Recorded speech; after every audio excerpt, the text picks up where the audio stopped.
The great Ron Wyden? I found out yesterday that Ron Wyden's still alive and a U.S. Senator. Oh, come on. You knew he was alive. I forgot Ron Wyden was still a thing. He's been trying to get women's basketball here for years. And then, I was watching some of the press conference yesterday after the show. He was up there. And I was like, hey, Ron Wyden. And then it kind of led me down a wormhole. And dude, that guy has been in federal government since 1981. I'm old and was born in 78. My God. And he's starting to get a little bit of the Wayne Gretzky, Keith Urban thing going on. It just kind of blew my mind. That dude's like 76 years old and it's still up there being all Ron Wyden-y. So then that kind of led me down a rabbit hole of looking up Ron Wyden. Would you give up all those bribes? Hell no. You know? No. I mean, you hang on to that crap as long as you can. You imagine the amount of bribes? The best way to put. Well, let's come up with a better way than favors. IOUs, relationships that you've developed by being in the government since 1981. I mean, my God, when's the last time that guy paid full price for anything? I'd also like to see his. His stocks. I want some of that Nancy Pelosi trading magic going with Ron Wyden. 1981. Ron Wyden net worth. Oh, like $5 million maybe. And do we really know until he walks away with just a butt ton of cash and then is on a couple boards? There's something called opensecrets.org. Yeah. And they like to track senators because, Yeah, they're watchdogs. Even though nothing ever happens. Over the metropolitus. Yes. Who was the dude from Wisconsin that came into the government? He was the good-looking guy, young guy. Was it Scott Walker? Something like that. He came in, he was just like a normal dude. He's like a teacher. And then he left 5 years later. He's worth $10 million. You're like, how did that happen? Everyone's like, I don't know. Just accept it. Now he's on a board or something. He ranks 23rd. Now, this is a little old, but it says he ranks 23rd in the Senate with an estimated net worth of $6.8 million. That was 5 years ago. How much does he get paid? So he's probably worth 10. What's he making? Living that comp life. 150, 170 grand a year, waiting for that Oregon PERS to kick in. It's good to be Ron Wyden. Well, what did he do before becoming a House of... I don't think anything. He's been there since 1981. He's been in there since he was 4. Yeah, I mean, what do you want from him? What did he do before? I don't know. Well, he had to have done something. Not be old. I'm looking. He's a Wichita boy. Yeah. He's a Kansas boy. American preserving. I was always thrown off by him and the way he talks. It's a little... Yeah, it's a little odd. It takes a little getting used to with Ron. So he grew up in Palo Alto. He was teaching. He was a teacher. Yeah. Yeah. No wonder he went to politics. Yeah, he was teaching in Oregon, and that was from 74 to 80, and then he was the director of the Oregon Legal Service Center, a nonprofit. So did he go to law school? Yeah, he went to law school at Oregon. Yeah, okay. I love that he ran a nonprofit from 77 to 79 and was like, all right, enough of this. It's time to do some profit stuff. And federal government. Let's go. So I love when they you look at the salaries of those things. You're like, why would anyone want to do it? I give you $10 million later. That's why. And as someone on the Vancouver Ford text line said, I like when we were trying to figure out another word for the bribes, it's opportunities. Or as we like to say, opportunities. I don't know how anyone says no to that, to be honest with you.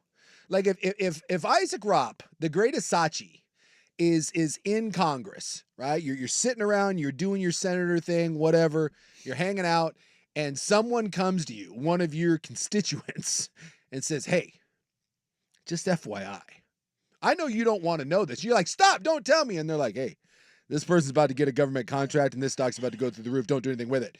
And then they just walk away. Are you expected to just sit there and be like, Well, I would never do that. No. Or if you have a bunch of stock and someone comes to you and says, hey, by the way, you should sell that. You should sell that. I'm not kidding. You should sell it. Are you supposed to just sit with your thumb planted somewhere and then wait for you to get wiped out? It's almost impossible. It really is. I prefer the private sector. It's like being a rock star and being faithful to your wife. It just doesn't work. I'm reading here that he is, you know who his grand uncle was? Mm-mm. Do you know who Franz Weidenreich was? Franz? The fact that he was a grand uncle named Franz probably in the 30s makes me a little nervous. I don't want to know anyone named Franz that grew up in that time. It's a dicey time to He be was a a Franz. Jewish German anatomist and physical anthropologist who studied evolution. Okay, Very famous. I'm not familiar. Yeah. Did he work He was on a pioneer Okay, well, of sorts. kick ass. Grand uncle. And there are 5 Wyden children, it says on Wikipedia, too. Well, So I don't know what they're up to, but I don't know. But he's hanging out with him and Jeff Merkley, probably doing an ad wearing some cargo pants and like a hard hat and hanging out in someone's garage. Probably a vest involved. You know why, Rob? They're an everyman. They're working for you. yeah, I feel like Ron Wyden, I feel like he's a good dude. I don't know. I mean, I don't know much about him. I got nothing against him. I don't know much about his voting record or anything. Yeah, I just, he's just kind of, He's he's out there. He's always been there. Yeah, he's My just kinda, entire life. he's always there. He's been there. Yeah, he's like a dad. Yeah. He's there for us. Well, like if you took Dana Altman, hashtag Midwest Girl Dad, and we just aged Dana Altman a little bit and maybe get him some Botox and plastic surgery, Ron Wyden? Like if something happened to Ron, could we just slide the brush in and no one would be the wiser? I do believe Dr. Wyden has had some work done. Yeah. But that's, Well, hey. to be expected. Well, you got to keep youthful looking in the political game, man. Right? Well, I don't think you do really. He's got a little bit of that Jerry Jones happening for himself. But yeah, I mean, right here. decent fella. Met Wyden once at a Greek festival. Came across as a very decent guy. Yeah, I think he's one of the old school guys that's out there and that's in politics that he can be reasoned with, Right. He's just like he's been around, he He's been around a long, long time. tries to do the right thing. I mean that's I mean I don't know. He could be totally corrupt. I have no idea. It just seems like he's he's got me fooled. Well, his ad and Blumenauer had me fooled. His ad is different, like Oregon. With his little glasses. Yeah. Do you remember Earl? I do. Now, see, he retired, I think, right? I think he walked away. But not Ron. Ron's going strong. I don't know how long before you're like, you're 75, going on 76. I don't think Blumenauer retired. No? He's still there? I thought he walked away. I don't know. The listeners will yell at us about this, so just wait.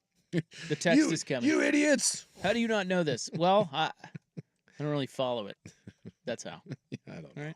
Are these Oregon state representatives? Is that what you guys have been talking well, about? Ron Wyden's a senator, and I think Blumenauer was a Yeah, he was a representative. Yes. He was of the bow tie and the glasses. Am I too? By the way, Will Ortner, everybody. Hey! Whoa. He's in for he's already there. Buckley? Yeah, by the way, no, Earl's still hanging in there too. He's still there? I thought he retired. I thought so too. I thought he walked away, but it doesn't appear so. No, So he still wearing the glasses. We got like 150 years combined going between Earl and Ron. Yeah, he's about the same age as Ron. Yeah, 76 and 75. Am I to understand that Will Ortner doesn't know who either one of those guys are? I think that's. Are they Oregon state representatives? Again, Ron Wyden is a senator, and for Oregon, and Blumenauer is a representative. Yeah. Yes, But they're both for Oregon. Why would I care about Oregon? I'm just I vote hoping in you know the Washington. difference between the. You know that there are two. I just say representatives because you know what I mean. Okay. They're in Congress. There's the House of Representatives. Then there's the Senate. You're a teacher, and right. it scares me because last time we had the whole history barometer on thing. Monday. So Yeah, but you use barometer incorrectly. Man, we're 5 minutes in, and you guys are fighting. I'm not taking the cheese. Yeah, smart. So we're just. You know what? That is gonna, a good move, Jason. We're just gonna walk away. Will's trying to deflect from whatever the hell he's got going on over there, so And Facebooking. We'll just leave it be. Facebook still a thing? You got to do Facebook posts for your guys' shows. Really? That's what Swag told me. Boy, I didn't know that. Did you know that? We're learning all kinds of things. I know. Look at that. We're learning about Earl. We're learning about Ron. This is like a Schoolhouse Rock sort of edition. So of who would you Primetime. rather have a beer with, Ron Wyden or Earl Blumenauer? Boy, that's tough. Because isn't Blumenauer... They're both lawyers. Yeah, he was an attorney as well. He's a Lewis and Clark guy. Yeah, I mean, they've both been there forever. I'm going to go Wyden. He seems a little more relatable.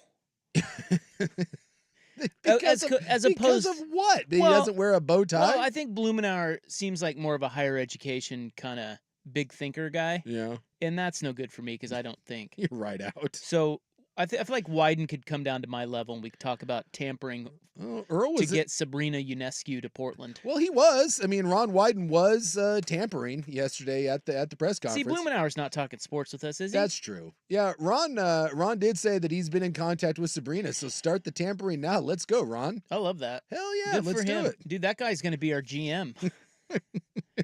That's his retirement plan.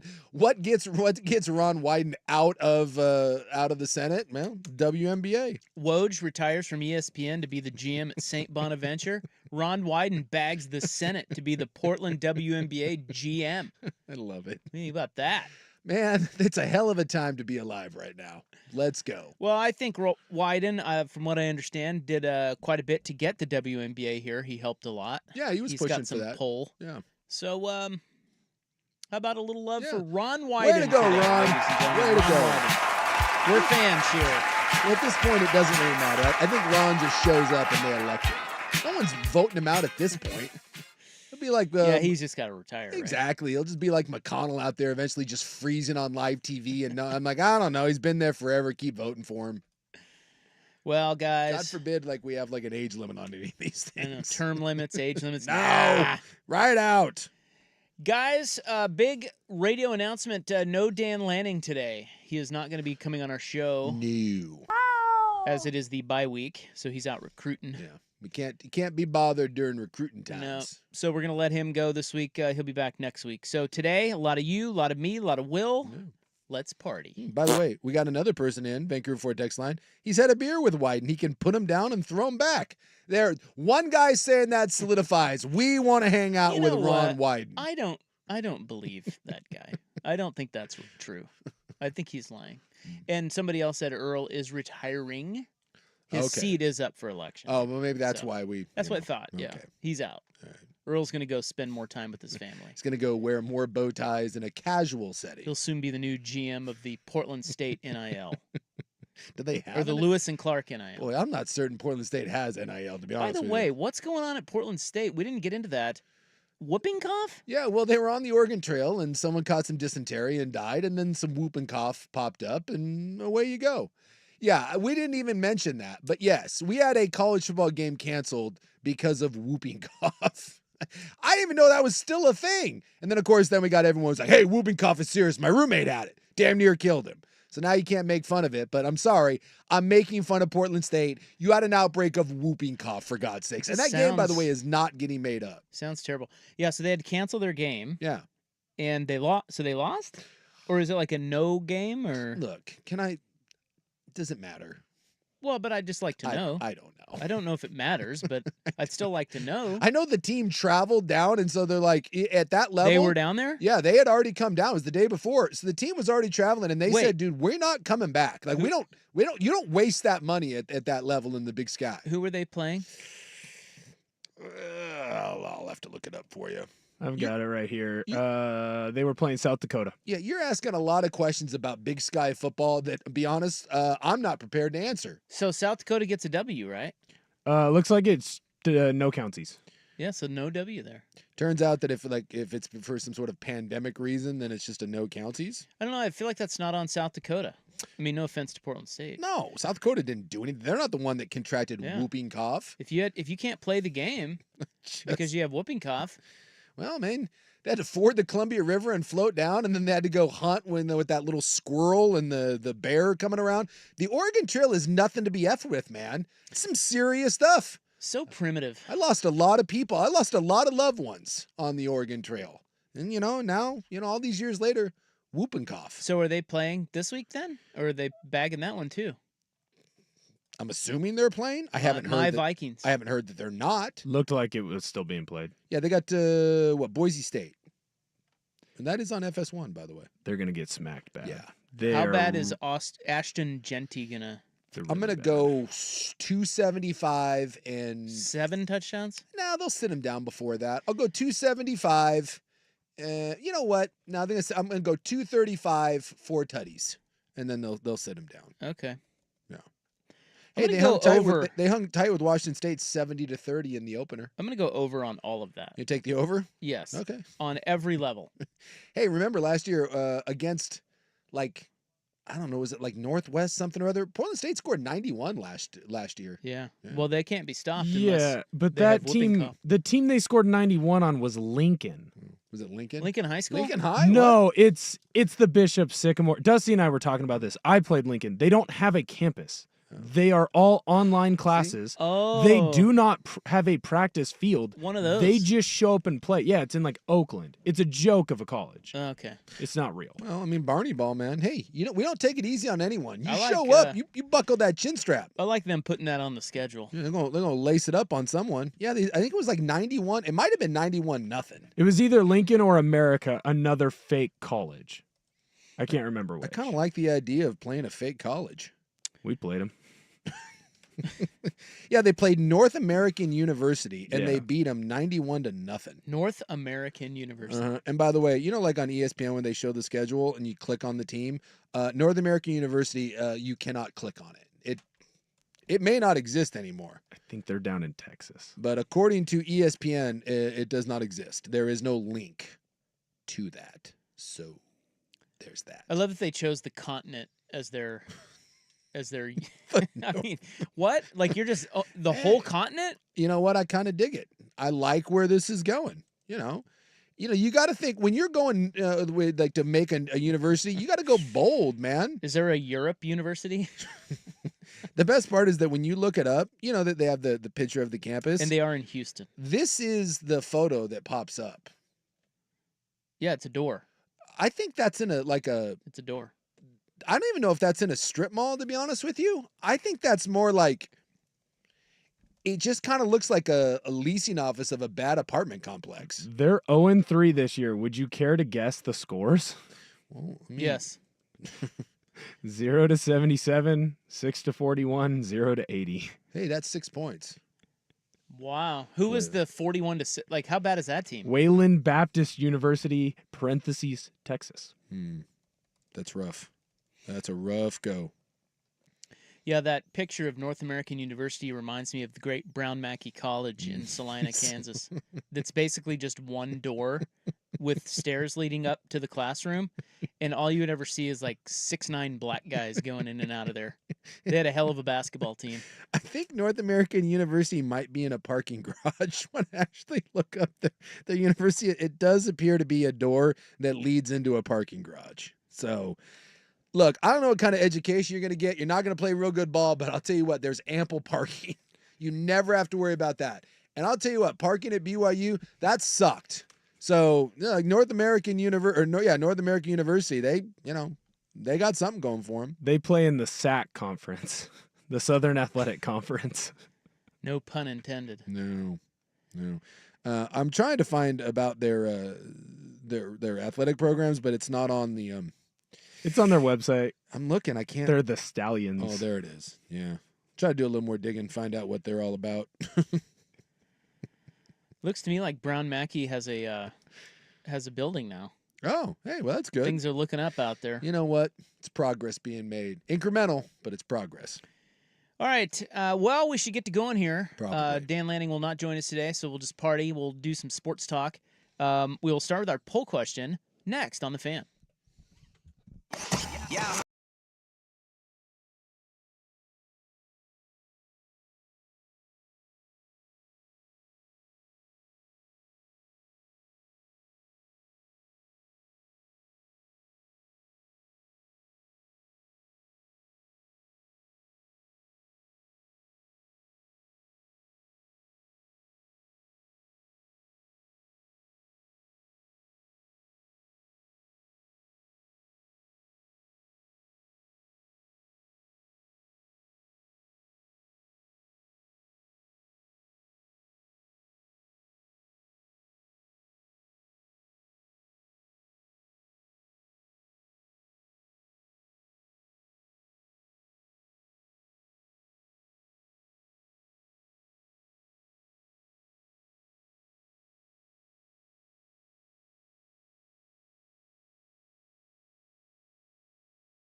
I would say that's a decent little game, but I don't really know that it is.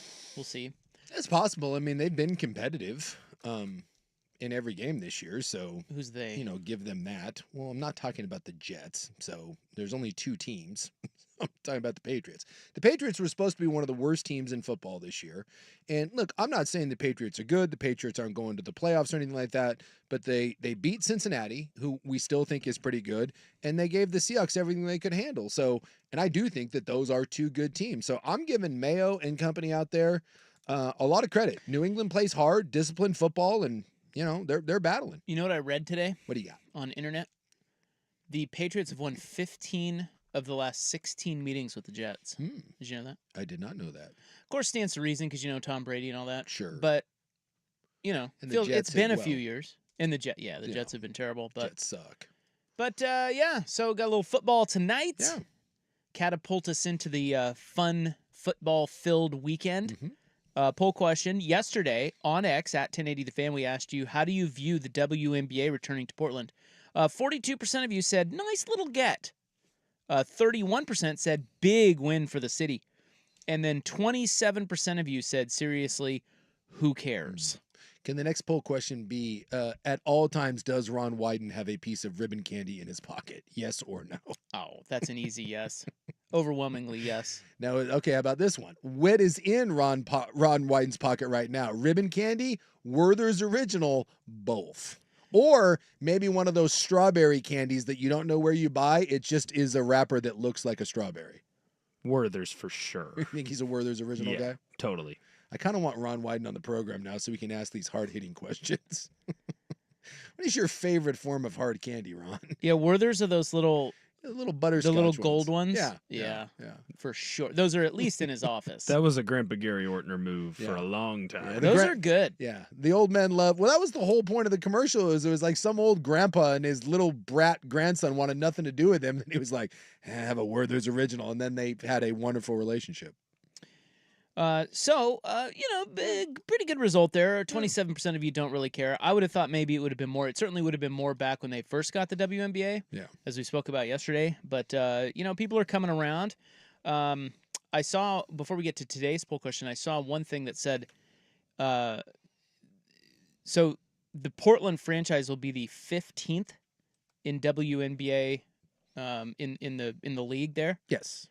So obviously 16 makes sense. Well, Toronto, I think, is coming. So isn't Toronto going to be 16? Well, they've already counted that one.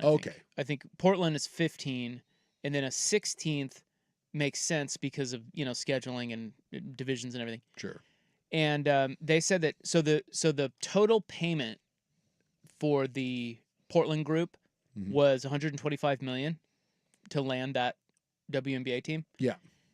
They're saying that there are already 12 to 15 bidders for the 16th franchise. They hope to add it by 2028, so just a couple of years after Portland. And they said that the bidding is already up to $250 million. Yikes. Double what Portland just paid. Yeah. So, how about that? It goes to show you that one, everyone wants to own a sports franchise, and people are betting. Like, look at the MLS, right? I mean, you got MLS teams now that were bought for a couple $1 million that are now worth close to $1 billion. So I don't know where the WNBA goes. I don't know. The crazy thing about this is that has never made a single penny. The WNBA has never made a single dollar. And yet we're just seeing this massive influx of investment in it. So it's obviously people that are betting on this thing growing. But even if you bought in at 120, and that includes the facility and all that here in Portland, if in 15 years, dude, if that thing's worth $600 or $700 million, again, this is what happens in sports. It's just you get to the point like in the NFL, I don't know who buys these teams anymore. I mean, you're having to open it up to private equity. Like, there's very few people that have the money.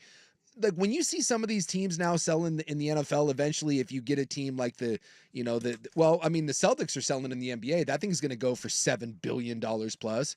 But like, if the Jones family after Jerry dies just is like, I'm not in this anymore, does that thing sell for 15? What 20 billion? Where does that thing go for? I'm gonna say north of 15. I mean, it's gonna be insane. I mean, I'm interested to see what happens when Seattle and Portland eventually sell, when Jody gets around to it. I mean, these numbers are astronomical. Yeah, people are betting on MLS Yeah. and WNBA. Yep.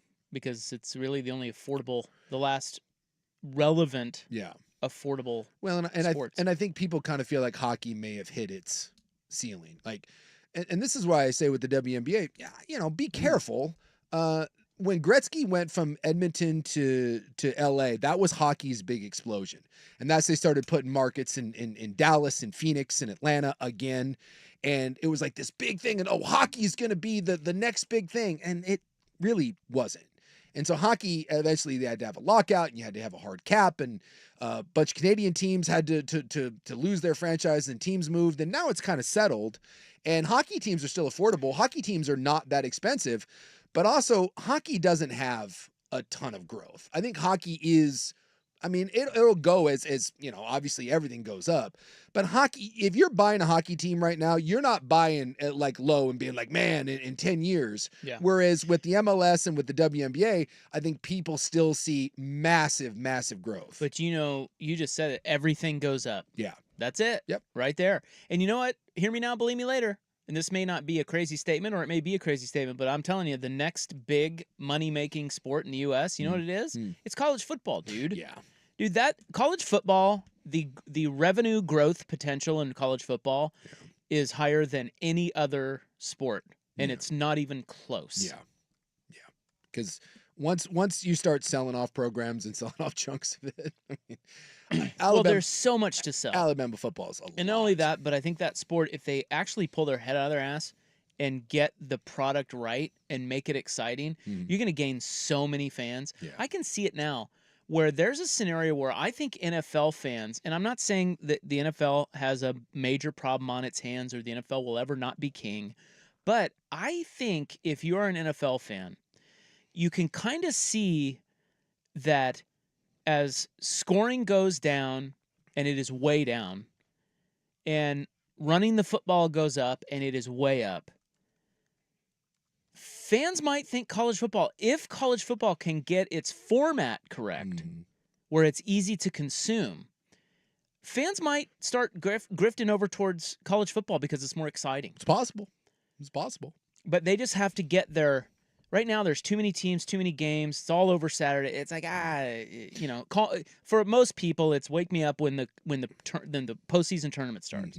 And this is the only, believe it or not, this is the only the first damn year where we actually have a cool tournament. Yeah, that's unbelievable. It's 2024, and they've only just now figured this out. So that's why I'm saying their growth potential. I think as long as they get their postseason format and get everything buttoned up right and their TV packaging right.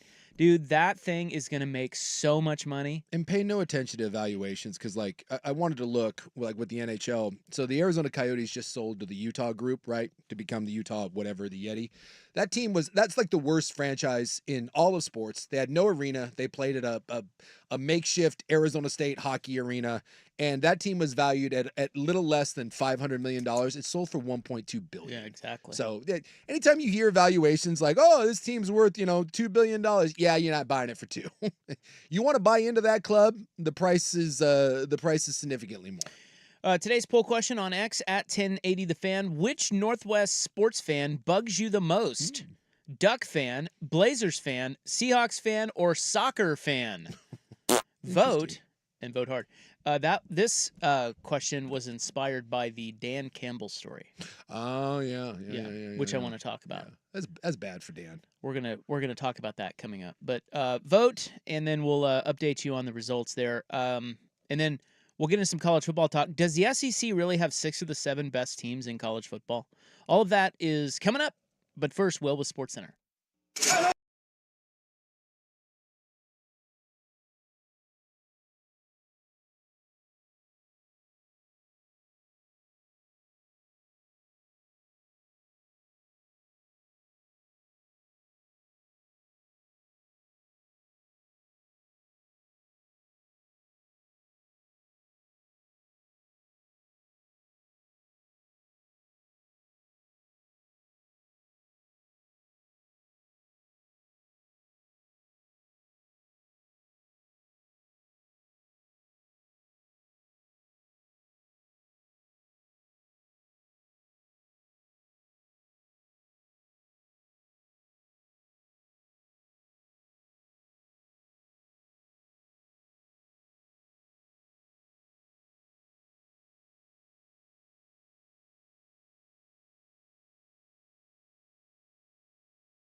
And he had to sell his house.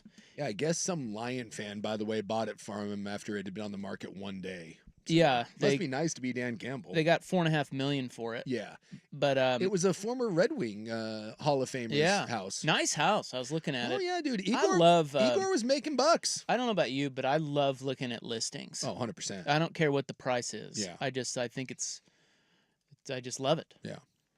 Well, he's the coach of the Lions in Detroit. People love him. I mean, his Applebee's commercials are great. But after they lost to the Cowboys last year, late in the season, he went for 2 at the end of the game to try to win it, and they didn't get it. Yeah. And they lost the game.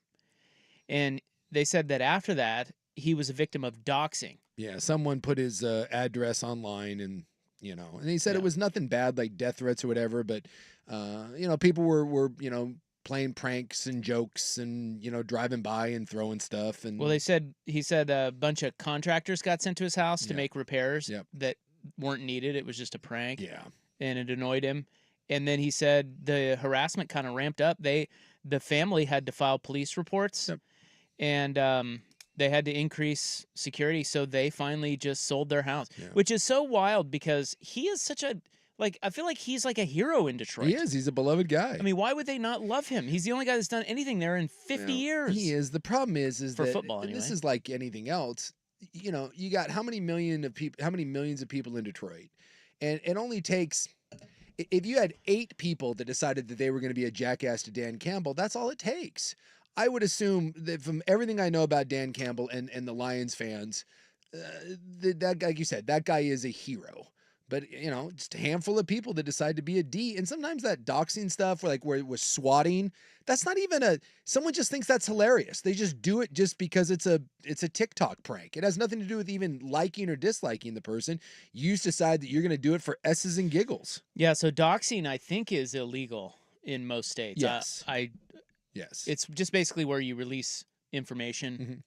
Public figures, just put it online. Yeah. Not that you couldn't find Dan Campbell's address if you really wanted to. Yeah. But generally speaking, most people don't. Yeah.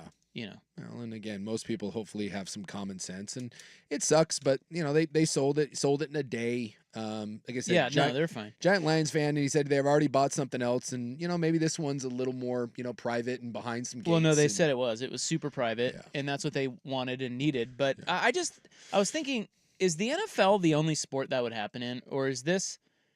Could that happen in any sport? No, I think it could happen in any sports. I mean, Calipari talked about it, being the coach of Kentucky. He said he had a tree removed from his house after he got the job, and he said it was front page news. And he said after that, everyone knew where he lived, and it's something that he's had to deal with, and that's college. Just because people know where you live. I mean, I think in college towns. Well, no, Calipari has talked about that it is a problem, but he understands that he can't go anywhere there where he's going to have privacy. But I do think in college towns, I know it was true in Lawrence when I lived there. I mean, in Eugene, those towns are small. You know where the coaches live. I think the pro sports are a little bit different. Yeah. But these, I don't know. The NFL fan is a special kind of special kind whack of nut job. Yeah. Well, I mean, Jay Cutler talked about it in Chicago that he had a hard time walking down the street. People would spit on him. And just shout obscenities as he walked down the street. That's, and that's not a house thing, but I'm guessing that's not the funnest thing in the world when you're walking down Michigan Avenue and you got someone hawking a loogie on you because you're the Bears quarterback. Unfortunately, I think that just kind of, I'm not going to say that it, comes to the territory, it seems to dismiss it, but I tell you what though, it's hard. If you said, "Hey, Rop," an NFL coach got doxxed and had to move because of all of the problems. Yeah, I would have said like Philly. Dude, if you made me guess, Dan Campbell would be last. Yeah. I mean, I would guess him dead last. I'd be like, dude, that guy's a hero. Yeah. I could see Sirianni having something in Philadelphia. Eberflus for sure. Eberflus, Sirianni, absolutely. Eberflus? Yeah, that's Chicago's coach. Chicago. They hate him. That's a rough crowd, and they don't like him, and that's you can go down to Miami where no one cares. They probably just want to go do Lines of Blow with Mike McDonald. Like no one cares down in Florida. Mike McDaniel. Or McDaniel, what did I say? Is this going to be a problem for you moving forward? I keep saying McDonald. Well, we've got two. We got two. We've got Mike McDaniel, who is the coach of the Dolphins. And then Mike McDonald. And you have Mike McDonald, who is the coach of the Seahawks. Yeah, and I just always think about the Seahawks because I don't think about the Dolphins because they're terrible and the most overrated team over the last handful of years. So I just naturally am inclined to think McDonald. Anyway. Fans, man. Mm. All right, Mariners. Dennis Erickson used to live at the bar at the country club. Mariners make losing look like an art. Yeah. That's next on The Fan. Coast to coast.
Does it really matter at this point?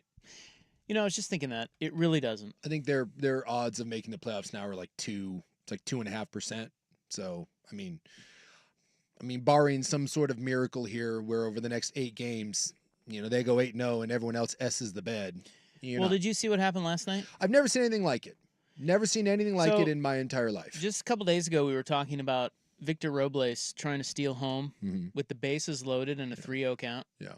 And he got thrown out. Yeah.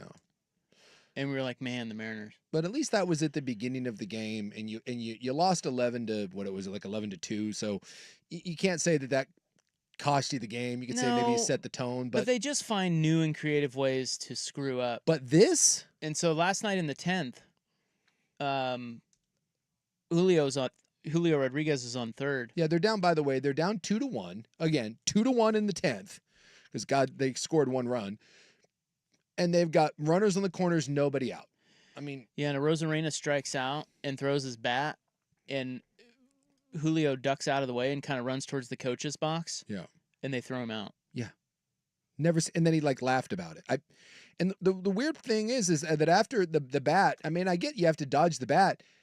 He just kept walking. Yeah, he didn't really put 2 and 2. He just it was a brain fart. Yeah, he just kept walking to the dugout, and the third base coach is like, "Dude, get your ass back to the bag." And they threw him out. They threw him out. And then of course Turner strikes out.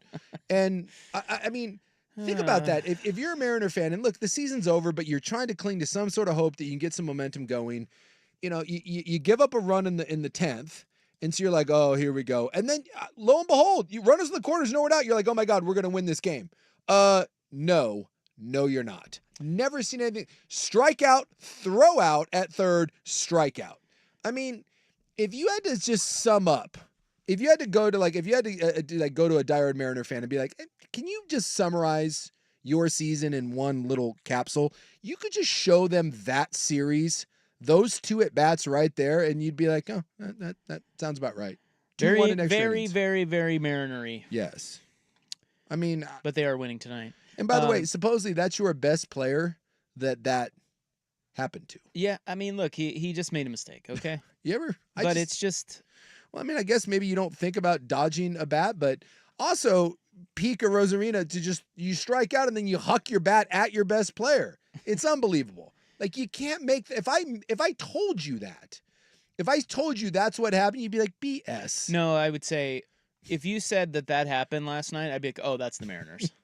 That's what I would say. Because I guarantee that happened to the Mariners. Yeah. Well, and it did. It's crazy. So, did you see the great Mike Lynch post today? I did see the great Mike Lynch post today. Isn't that cool? Yes, that was awesome.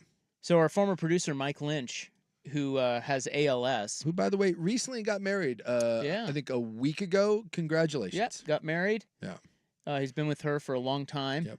And he is, of course, he's the old big-time Yankee guy. Yep. He and his family up at the what do they call it? The Pink? The Pink. Watching the Yankees, and there was a picture of him meeting Aaron Boone. Yep, on the field, full Yankee head gear. coach. God, really, really cool. What? There with his beautiful wife and his parents, and so that's good moment awesome. for our guy. I even said I've only said this twice in my life, both times to Mike Lynch. Go Yankees. That Well, I don't say that, but well, it's Mike, so I had to say it for Mike. I say go Mike. Go Mike. But screw the Yankees. And always screw the Yankees. By the way, Shohei Ohtani just getting a standing ovation in Miami. Yeah. He has 2 steals today, so he's now at 51 steals. Yep. And he is also, in his last at-bat, by the way, he's 4 for 4. He's about ready. He's trying now to go 5 for 5. Is it coming up now? He's up now. Okay. But he, on his last at-bat, he hit a home run. I mean, so he is now at 49 home runs and 51 steals. Yeah, an absolute moonshot, by the way. He's going to get 50-50, which is freaking incredible. Yep. I also saw this because he's going to win another MVP, regardless of whether he hits 50 or not. It's not even close. I think Lindor has the second best odds. And I promise you, Frankie Lindor is not winning the MVP over Shohei Ohtani. Right. I think I saw this today, if I'm not mistaken. They said the last time someone led their league in home runs, as Ohtani does right now, and had 50 steals, I believe it was this guy by the name of Ty Cobb.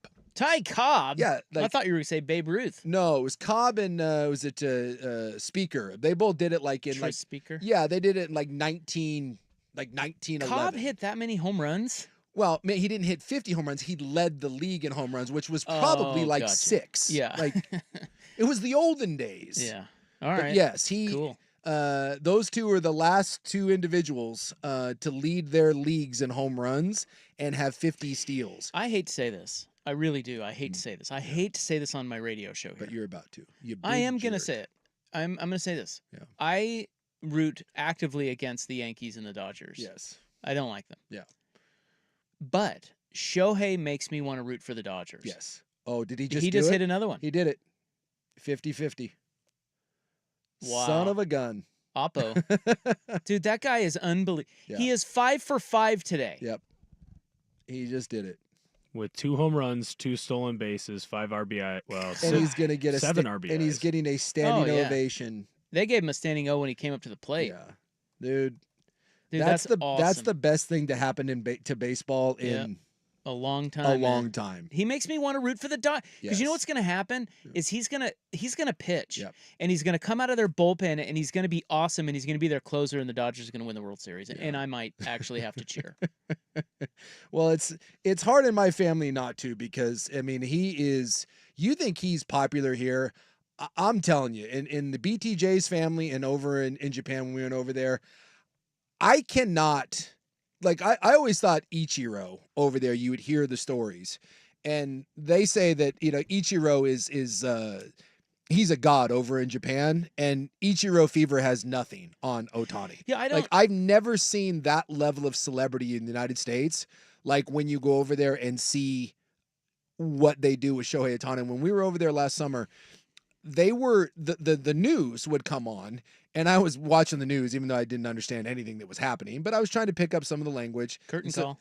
Yeah, so they'd be watching the news, and every night on the news, they would have a 20-minute segment on what Shohei Ohtani did. And I was asking my gal's dad, I was like, well, he went 0 for 3 with a walk today. And he's like, yeah. And I'm like, so they're going to do 20 minutes on that? He's like, yeah, they do it every night.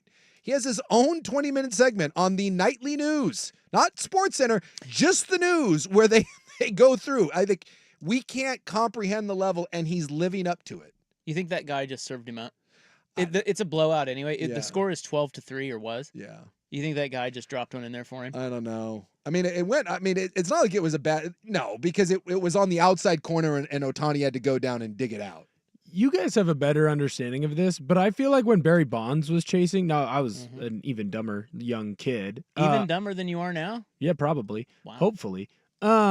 I feel like I remembered everyone being like, I don't want to be the pitcher that Yeah. gives it up to Barry. Yeah, yeah. But that doesn't feel like what they did with Aaron Judge back when he chased the fake record for 61, and they it's didn't tough do it to with tell Ohtani. because there's always been the idea of no one wants to do it, and so like with Bonds, no one would pitch to Well, him. Barry was an ass though too. But no one liked him. But no one pitched to Judge either. Like Judge was not getting pitches, and Yeah. so that was the thing. It's like he can't break it if no one will throw to him, and no one wanted to do it. And I Yeah, honestly pitchers don't want to be that guy. No, they don't. But I was just, It didn't feel like it was as aggressive, though, as I remembered with Barry. Well, it's hard to hate Ohtani. Exactly. Like, Fair. you just can't do it. And you said you think he's popular here. I actually don't know how popular he is here. I think Really? Well, I mean, I think people marvel at him. Mm. He's certainly great for the game and fun to watch, but it'd be interesting to see in the pantheon of superstar athletes in the US Yeah. where he ranks. I don't know what your metric would be on that, I don't know. but I don't know that he's number 1. Oh, I think he's at least for baseball players. No, I said pantheon of US star athletes. Yeah, it's gonna say star athletes is tough. Baseball players, he's lapped everyone by. In terms of popularity? Yes, Judge is the second most popular player, and I don't even think it's close. Now, what are you basing that on? Because I bet you Judge and Ohtani are pretty close in popularity in the U.S. I don't think I so. don't think so. When it comes to casual fans, like casual fans might know Judge just because it's like, wow, he's really tall. Yeah. But like when I'm teaching, like the little kids know and ask Yes. questions about Shohei Ohtani. They ev- don't ask about Well, Judge. knowing him is different than Everyone in my sphere, and I mean everyone, whether they're a sports fan or not, knows and talks about Shohei Ohtani. And I can't tell the last time someone asked me a question about Aaron Judge. And you look at the commercials that he's on. I mean, Ohtani is a force of nature. He just is. He is one of the rare baseball athletes that has crossed over. I mean, they talk about him on late night TV. The comedians talk about him. He has become pop culture, and Aaron Judge is not pop culture. Honestly, the last baseball player I remember being pop culture was probably the steroid guys, because they would cross over and people would talk about him. And Ohtani's doing it for different reasons. Even Trout, as great as he was, Trout was not this. This is something unique and special. That's a once in a lifetime sort of thing. Yeah, I mean, I know what he's doing is. I just, in terms of popularity, we always kind of gravitate towards the Americans. Yeah. You know. Yeah. It's true. I remember when Miggy was doing what he was doing, like no one cared. No one cared. Now this is different. I mean, Yeah. this is Yeah. like you say, what he's doing is we haven't seen since Babe Ruth. It's really remarkable. At the same time, I don't know. I'd like to see the numbers. Well, I will tell you this, and if this means anything, last year when we were going over to Japan, and it happened this year too, you can't buy anything Ohtani in Japan. Just gone. It hits the shelves and it's gone. So some family members over in Japan had asked us, can you bring us some Shohei Ohtani gear? I was like, yeah, sure, no big deal. And so we went on, and you went on to like the MLB shop, which painfully is still a Fanatic shop. And when you're trying to buy Shohei Ohtani things, nothing that's good is in stock. And even if the stuff that you look at and be like, oh my God, who would buy that? It's only available in like 4X or small. Like the stuff was sold out. We couldn't even buy it here in the States. And so then this year, we were like, all right, maybe it's calmed down a little bit, and we'll buy some stuff and we'll ship it over there. Same thing. I just can't remember trying to buy a player's gear, just t-shirts, like the jerseys with his name and number on it, and it not being available. Well, he seems like a great dude too. Yeah. That helps him a lot. Yeah. The people really like him. This is to your point. You root for the Dodgers because of him. Well, it makes me want to root for the Dodgers. Well, I will say this: I do root for Ohtani, and I root for the Dodgers because of Ohtani. I mean, if they're playing the Mets, screw that. Let's go Mets. But I have not liked a Major League Baseball player anywhere close to Shohei Ohtani since I was probably a little kid, and like Will Clark, like someone that wasn't on my team. It's different. I love watching him. I mean, I had goosebumps when you said that he was up, and I turned. And we saw he hit that oppo. I got goosebumps watching it. Well, I certainly want to watch him do great things. Yeah. But I think that's different than me being a huge fan of him, right? Sure. Like I think that's two different things, and that's why I was trying to figure out the metric, how you kind of measure that. But I don't know. Hey, remember, there's that one listener that all those months ago was like, there'll be 10 Shohei Ohtanis in the major leagues in the next year or two. All right. Well, if you're wondering why we didn't break on time to get to Dan Lanning, it's because he is not coming on our show today. Yeah. He'll be back next week. So a not Dan Lanning segment next on The Fan. Look for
on this week. He's out recruiting, so. Well, we got Ohtani fever. God. At least I do. Yeah, dude, there's some good. I don't know. I've just been sitting here thinking about him. Mm-hmm. Well, first of all, somebody on the Vancouver Ford text line said how quickly we forget 40-70. That was Acuna. Yeah. Like 2 years ago, He's incredible. right? Yeah. Didn't he have? Was I it? think Yeah. it was last year. Was it last year? Yeah, because the year before he tore his ACL, and then he ACL. re-tore his ACL this year. Yeah. Yeah, he hit 40 home runs and had 70 steals. Is that better than 50-50? I don't think so. Well, I don't know. I don't know. It's amazing. It's amazing however you slice it. And I guess this is my point. I don't know what it is about Acuna, even though, he's a Brave. That certainly hurts me. But he doesn't captivate. I mean, one of the great young players that we've seen in years. But Soto's like this. See, Soto's going to play in the postseason for 3 different teams before the age of 25. I mean, there's so many good young players. But, I mean, Ohtani to me is just he's a force of nature. And he's not even pitching this year. I just think, in my mind, I'm trying to think of athletes in my lifetime that made me care about something that I probably shouldn't, right? Either sports or teams that I don't care about. Tiger Woods is one of these. I think Lance Armstrong is one of these. Did you really care about cycling, though? No, but I cared about Lance Armstrong. So when I the got Tour de into it. France came around, like that was a big deal. I mean, it just was. The fact that man, regardless of what he was doing, he made people, including me, care about someone riding a bicycle. That's special stuff. Tiger did it with a lot of people. MJ did it when I was growing up. Michael Jordan, again, force of nature. Tyson did it when I was a kid. And Ohtani, Bonds, the steroid stuff. I mean, and you got Ohtani. I mean, it's a handful of guys in my lifetime that I can remember being, whatever they were doing, it was news. You had to tune in. I mean, we're sitting here doing a show, but we're watching the Dodgers and the Marlins, for God's sakes, and it's 12-3. Why? Because that guy. What? 14-3. Well, it was 12-3 before he hit the home run, right? There's zero chance we're watching this game. But with him, you tune into it. And that's when I say it's kind of they become cultural phenoms. Did you mention Bonds in there? Yeah, it's Bonds. Yeah, dude. I mean, when he was cooking, Yep.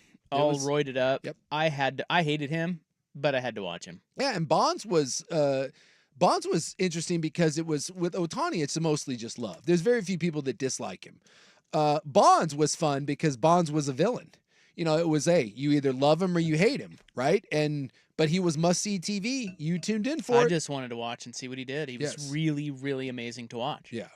And someone's saying, yeah, Caitlin Clark is doing a bit of this right now. It's faded, but Caitlin Clark is white. The last year, what Caitlin Clark did for women's basketball, absolutely. Yep. She was a force of nature. She single-handedly quadrupled ratings and attendance and all of that for women's basketball. Yeah, I mean, you mentioned if Ohtani, he's the first ever 50-50 guy. So I'm going to go ahead and go with 50-50 being better than 40-70, even though 73 steals is incredible. It's stupid good. Today, I mean, Ricky used to steal a hundy, but a different time. Mm. But I'm going to go 50-50 better than 40-70 because other people have done 40-40. No one has ever done 50-50. Nope.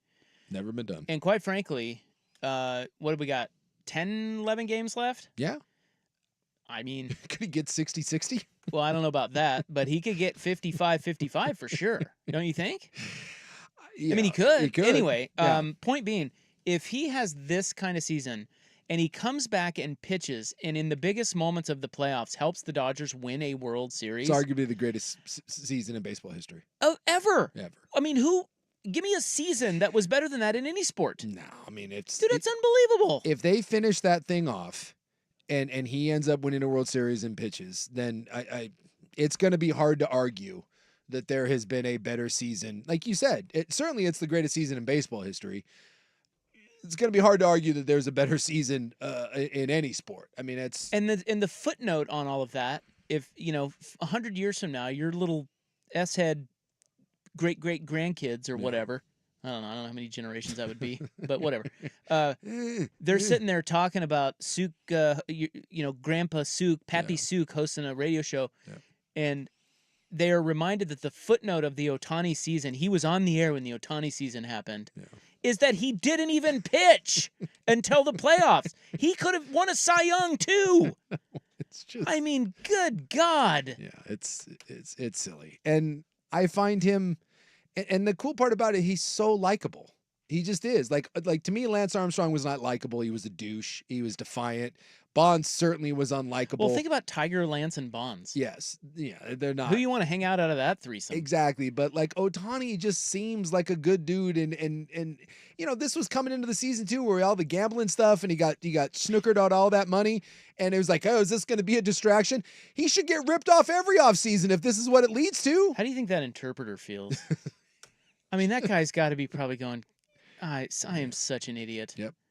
It was your best friend, your Yeah. interpreter, and You hitched your wagon to that, yeah. you would have been with him forever. Forever. You would have rode this wave forever. All to place Eastern European table tennis bets. Yeah. Unbelievable. Hey, man, that gambling, we're running ads for it right now, right? God. Responsible gambling. Although I don't like when they say don't drink when you gamble. Hello? Why not? What are you It's a talking about? prerequisite. Why does it say that? Well, I We don't have know. to drink to gamble. It's kind of my whole thing. Like, have you ever gone to the casino and gambled sober? What's the Well, point of that? hey, don't ask questions here. That's a terrible way Well, to go betting about is a good way to drink because if you lose, you want to have a drink Exactly. to drown your sorrows. And And- if you win, you want to have a drink to celebrate. it. Makes sense. It all works Hey, you like to in drink? our head. I like to drink. The other one is somebody texted in, and it's an interesting question. Perhaps we don't need to tackle it today, but they said, and they're a big baseball fan, big Yankee fan actually, watching Shohei, and said, in my humble opinion, in baseball history or now, play is way better in baseball than all sports. And that's an interesting question. Like the level of play Yeah.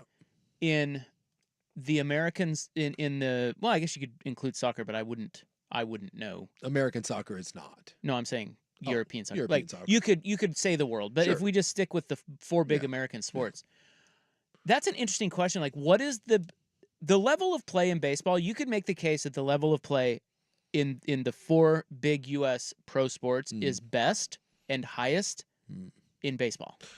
I would push back on that. I'll push back. Are we going to break or do you want to do it now? Because I'll push back. Break. Hey, you gonna push back? I might. Oh, might. I might. You gonna think about it? Hey, we'll give you a timeout. We'll give you Gatorade and a towel. Well, I got two ways to push back against this. It's kind of a slippery question too because it's is. like, I'm not going to touch the NBA, how are we framing this? but there's two others Because that I'll. because the caveat is that the way the sport is set up Mhm. can hurt the sport, and it's not the athletes or the level of play's fault. Yeah. I bring that up because the NBA. I think the NBA is flawed with how it is set up rules wise. Mhm. That it has created just the 3-pointer or nothing type of. And Sure. I just think that Yeah. I don't think that showcases well enough the level of play that those guys can bring to the table. Well, I'm going to push back and say one sport to me is the best, and there's another one I'm going to push back on. I'm going to ask a question of why we crap on it so much. So I'm going to push back in two different ways. We're pushing back. pushing back. When we get back, that is your not Dan Lanning segment on the Fan.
tonight. That coming up on In the News. Dun, dun, dun. One of our listeners posed the question. He's a big baseball fan. He said, hey, I think that baseball, the level of play in baseball is the highest of any sport. And again, slippery question, but you said you would push back on that. Now, before we get to your pushback, I was thinking about that going, that could be true because I instantly thought about the pitchers and how good the pitchers are now that they've almost rendered hitters. They've changed. Pitchers are so good that they've changed the game, and hitters have had to adjust. But then you look at hitters, and it's not the average hitter, which is where I may lose the argument. But when you look at seasons like Shohei and seasons like Bobby Witt and seasons like Aaron Judge, it is incredible what those guys are doing against pitchers and bullpens that just constantly are throwing crazy stuff at you. Yeah, my pushback in baseball was what you just kind of hit my point is the gap between the haves and the have-nots is really deep. The average guy. The average guy, man. You see even good players now, some of the good players now are hitting 212. Yeah. And that's, again, like starters are only going 5 innings, and now we're just bringing in specialists, and we go through these bullpen arms. And like you said, the bullpens are just ridiculous. It's just guy after guy after guy that just brings gas, and they throw ungodly breaking stuff. And it's really hard, which is why the analytics have said quit trying to manufacture runs, right? It's we're swinging for the fences. Either lift it or strike out. Right? So yes, I think baseball is at a really high level, but this will be my pushback. My pushback will be, and we won't get deep into it because it's not a sport that enough people watch, but having been a fan, it's probably been my favorite sport my entire life. The NHL game right now, it is so far and above anything that I've ever seen in my entire life. And I grew up with the Gretzkys and the Messiers and Lemieux and all these guys. I am telling you, the day-to-day NHL player from top to bottom, there is no more goons. There is no more fighting. It doesn't exist because you got to be able to skate from your top 3 lines to your third defensive pair.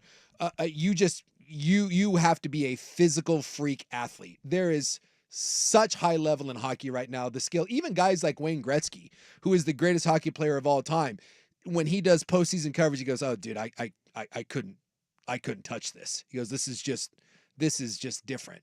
So I'm a hockey guy, but again, that's a different. I'm just making that argument. But if you don't watch hockey, and most people don't, you can't push back on that. Could you argue, though, before you get to your next one, could you argue that skill level is up? I mean, that's up in every sport. Sure. I mean, if you look at baseball skill level, look at defense. Yeah. I mean, these guys, you remember when it used to be that a guy fielded a ball at third base and you were like, "Oh, is he gonna throw him out? Is he gonna airmail it?" Yeah. Dude, those guys are so good now. Across the board skill wise, I think every sport, you look at the NBA. Yeah. Dude, those guys, and that's one where you could argue maybe skill, it's more athleticism than skill in a lot of ways. Yeah. But I just think all sports. Sure. I'm just talking about just in general, the flow of hockey. And when I watch those guys, it blows me. I just think the game's never been better. And I've been a fan my whole life, but the one that I want to push back on, and I'm interested in, I'm open to the conversation. So I'm pushing back on the hockey thing. I'm saying that's my number one. But when I push back is the NFL, because I hear everyone now complaining about the NFL. And, God, Mel Kiper went on Get Up today. It was fake. Yeah. Mel Kiper was like, "Well, we need to outlaw 2 high safeties," as if Tony Dungy was doing 2 high safeties in the 90s, for God's sakes. He said we need to outlaw the 2 high safeties. Yeah. He wants to put a limit on how far back you can play safeties, which, he's acting as if this 2 shell look that everyone's running now. I was on a team in Tampa Bay, the Tony Dungy Buccaneers. Yeah, the Tampa cover 2. Yeah, it's been around. It's been around since the 90s. Well, actually, it's been around a lot longer than that, but he made it very popular. Football is a cyclical thing, right? And it was only a number of years ago that we were talking about how defenses can't keep up, and offenses and just the explosion of the passing game, and we'll never see anything like it. Football's football. And now all of a sudden it swung back the other way, and defenses are playing really well, and quarterback play is struggling a bit, and touchdowns are down. Well, it's not scoring isn't necessarily down. Oh my God, he just hit another one. Did he get another one? 51-51 Did he just club. hit another home run? Yeah, he just hit another one. He did. He may get 60. Dude, 60. he is 6 for 6 today with 3 home runs. He is so good. Oh my God. Wow. Okay. Anyway, sorry, you were on a roll. Go ahead. My bad. God. So Football. scoring is not down. It's just passing touchdowns is down, right? Because I thought scoring was down. scoring isn't down that much. It's really not. It's a Well, scoring's been going down since in the last 5 years. Yeah, defense. You said there's not some sort of people point out like the passing touchdowns, but scoring in general it's not a huge problem in the NFL. The passing touchdowns is because it's getting harder to play quarterbacks. Defenses have adjusted to it, and for a lot of reasons, and we can get into why. But quarterback play right now is struggling, and you're seeing the teams adjust to it, and they're swinging back. Teams like the Cardinals and teams like the Saints and teams like the Packers, we're moving to more heavy sets, like the three wide receiver, 11 personnel, 1 back, 1 tight end, 3 receivers. That has been the predominant look for years and years, and the teams that are really successful now aren't running 11 personnel. You're seeing 2 tight ends, you're seeing 3 tight ends, and that's kind of becoming the trend. And so there'll be an adjustment to it. But when I look at where football was 20 years ago when I played, and I get it, I was a crappy NFL player, but I was a really good college player, and I hung around in the NFL for a couple years, and so at least I know what I'm talking about when I can tell you the game. And I'm not talking about the athletes, because dude, the athletes 20 years ago in the NFL, I promise you, were just as freaky as they are now. Like when we played Ray Lewis, when we played Michael Vick, when we played Terrell Owens, there's not a bunch of dudes running around that are different than that. They're not. They've been there for a long time. If you want to go back into the 70s and 80s, sure. But I promise you, like Lamar Jackson is not a better athlete than Michael Vick. Fred Warner is not a better athlete than Ray Lewis. I mean, we had dudes back then. So to me, don't give me the athlete thing over the last 20 years. These guys have always been freaks since modern technology and training and all that came into play.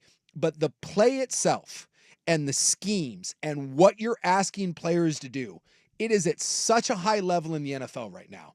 And because of that, we've seen quarterback play in general take a step back, because for a long time we saw quarterback play. One, we had unbelievable Hall of Famers, Peyton Manning, Tom Brady, Drew Brees, some of the best to ever do it. And the schemes on defense hadn't caught up. And so now, because some of those guys have gone and we got younger quarterbacks in and defenses have evolved, now we're seeing quarterback play struggle. And so now we're saying, well, the NFL game is not what it used to be. BS. What you're asking linebackers, secondary players, O-line guys do, I can't even recognize it. The schemes that they're running, the concepts that are going on out there, what you're asking all these players to do, it is at such a high level right now. It is insane. I do not recognize the game of football schematically from when I did it 20 years ago to where it's at now. And that's my pushback. I think just because the quarterback play is a little rough right now, we're trying to make that an indictment on the NFL. And that's my pushback. It doesn't look good. No, it doesn't. But neither does baseball for a lot of people in the last 5 years or so. Yeah. Because it's changed. Because like you said, defenses are always catching up to, or pitching is always catching up to hitting hitters or behind the pitchers, and same is true in the NFL where offensive schemes are ahead of defensive schemes and then they adjust, and so that's the ebb and flow of sports. But I would say that I don't have a retort to that.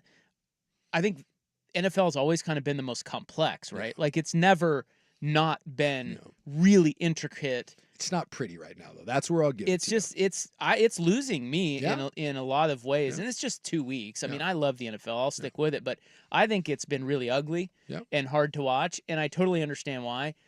I mean, I can't say that you're wrong about that, and maybe I'm just biased because I just love watching baseball. Sure. And by the way, did you see where he hit that home run, the third one?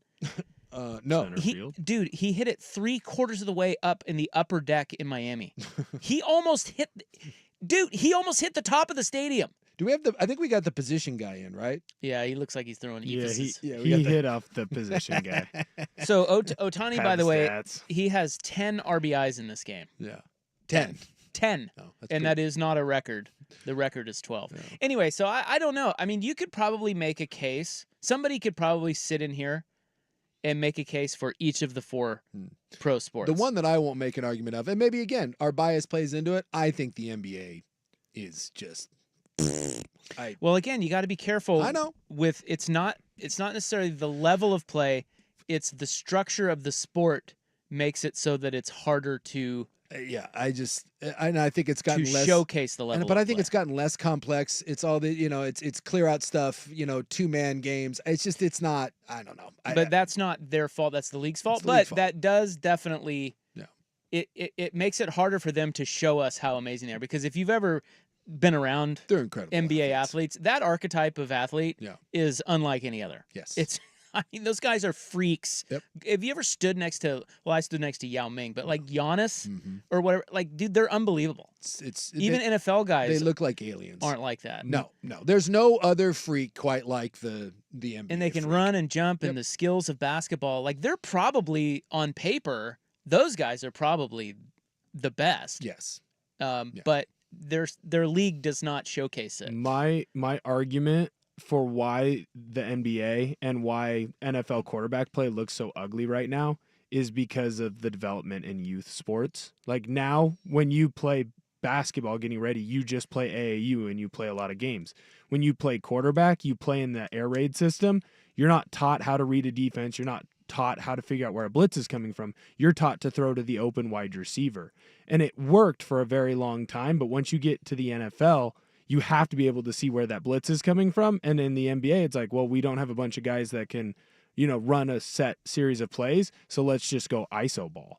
And so I think that's why it gets ugly. It's because now they're trying to cater to their strengths that they weren't taught when they were younger. Well, it should be different in the NFL because these quarterbacks are, the 10,000 hour rule, and they got private coaches, and they're the quarterback play should be getting better, and quite frankly, it's not. And there's a lot of reasons behind it, but like it shocks me for much time as these kids, the elite ones, are spending from when they're 10 years old. It's shocking to me how unprepared they are when they get to the NFL. Well, you level.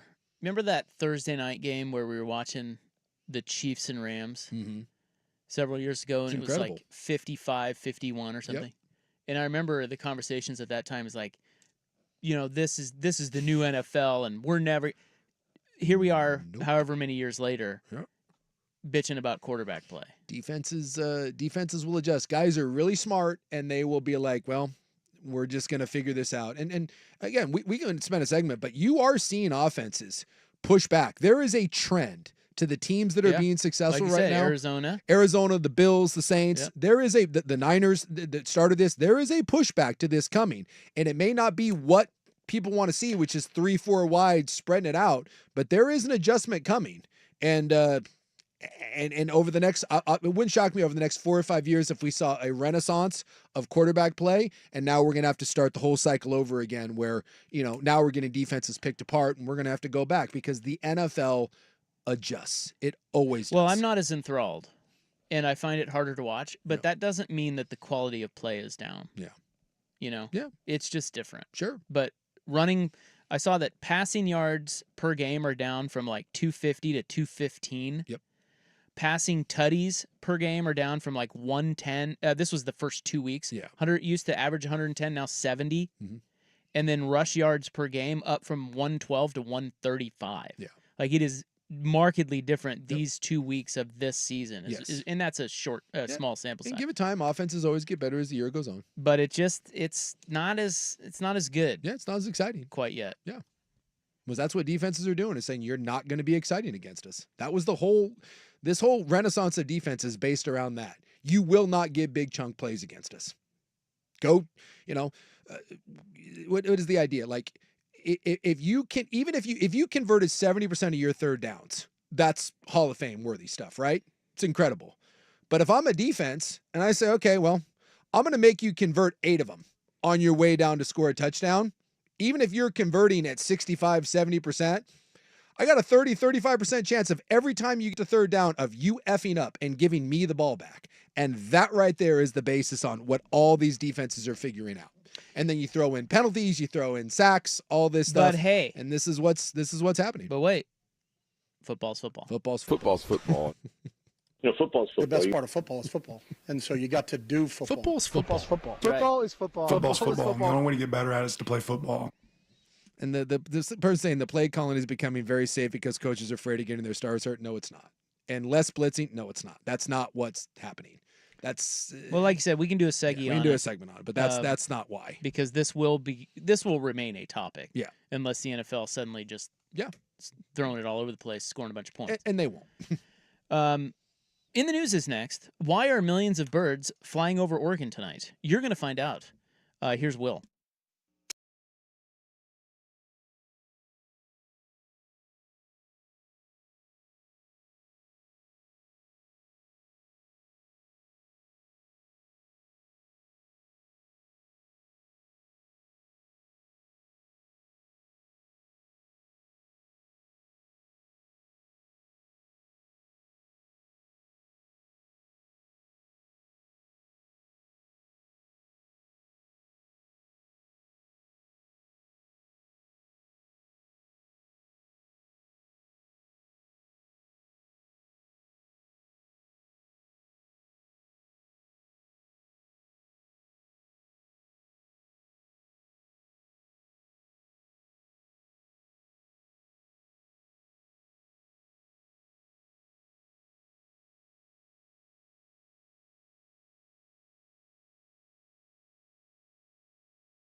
Real sportsy today. What the hell? We are getting sportsy. Blip, blip. Right now it is September 19? 19 is correct. 2024. It is time for In the News. I am your noted newsman. Hello. Thank you. Thank you so much. Ryan Buckley is off in Sun River. Doing rich guy things. Being drunk and golfing. Unbelievable. He's got that stay-and-play package. He claims it's the best stay-and-play in the state. Does seem like kind of a good deal. Yeah, they're saying, he said, you pay for 2 nights on property, and you play unlimited golf. Crosswater or in the 2 Sun River courses. Pretty tasty. Basically, if you put it the best, you said if you think about you're paying $80 for a round of golf there, you're staying for free, basically. Well, if he play, you can play as much golf as you want. They're going to play 5 rounds, so yeah, it would work out to $80 a round. Not too shabby. Or staying for free. Yeah. There's a lot of ways to look at that. Yeah. It's a good deal. little deal. Good deal. Good little deal. It is Meow Like a Pirate Day. Wait, pirates meow? Yeah. You didn't know that? Why? But Are you confused? I'm confused. What is a like meow? Yeah. They are. Isn't that a R? That's not a meow. I've never heard a pirate meow. I don't know what to tell you. I'm confused. Today's Meow Like a Pirate Day. You're confused too. You don't know. No, I have no clue. No. What I was doing was trying to find the meow drop, but I can't find it. Have you ever heard a pirate talk before? I've never met a pirate. I mean, the only pirates they have are those Somali pirates, and they just do the "I'm the captain now," and then they shoot you. So I don't think the pirate. Like we romanticize the whole Jack Sparrow thing. Now it's a whole different level. It's you don't want to mess with the modern pirates. Were old-timey pirates better than modern pirates? People are asking. I don't think so. Here's the thing. People are asking. Well, we romanticize pirates and like Vikings. I don't think you ever wanted to meet a Viking or a pirate or yeah. Like the Polynesian dudes, like on the canoes. They didn't like row ashore to the neighboring island or like and brought coconuts and like peace and love. Yeah, they brought a war club and then like killed all the men and then took the women. Moana lied to me? Yeah. Moana. When they showed up to those visiting islands, it wasn't always, See the way. They skipped that part in the Disney venture of it. Yeah. Like, I love my Viking heritage, but we did some things. It's not good. Sucker. Not good. It is also National Woman Road Warrior Day. Don't know what that means either. Well, this one I know. Okay. Because I looked it up. It's the day for women who travel for business. Oh. It's right. their day. Then the BTJ, she's a traveling road warrior. She's a road warrior. She is. Except she doesn't drive anywhere. She's more of a airline warrior, but still.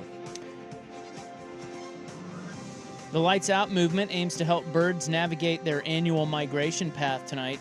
Oh, we got to turn everything off? Millions of birds will be flying over Oregon as part of their annual migration, and wildlife advocates are asking residents to turn off outside lights and draw your blinds and curtains, if possible, to help them in their journey.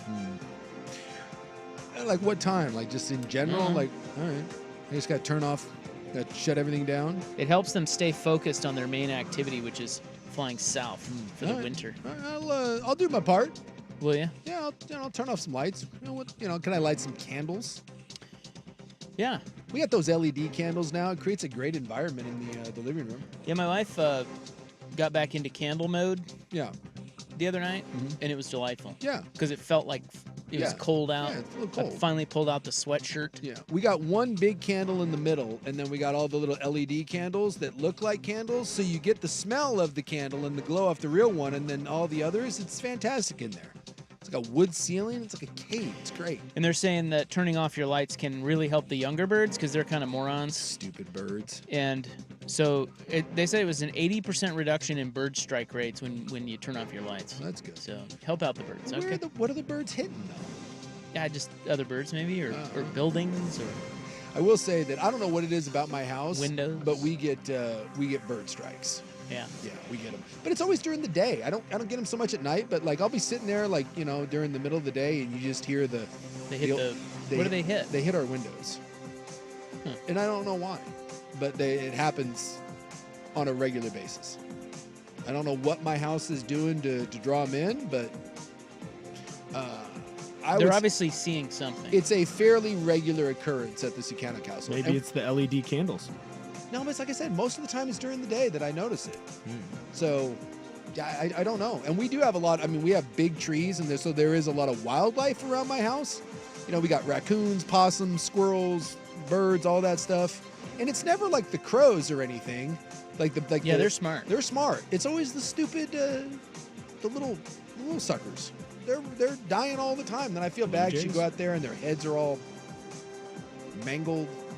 Tough way to go. I just throw them into the neighbor's yard. You're swooping in for something cool, and then Yeah. all of a sudden you're just El Smacko. bam.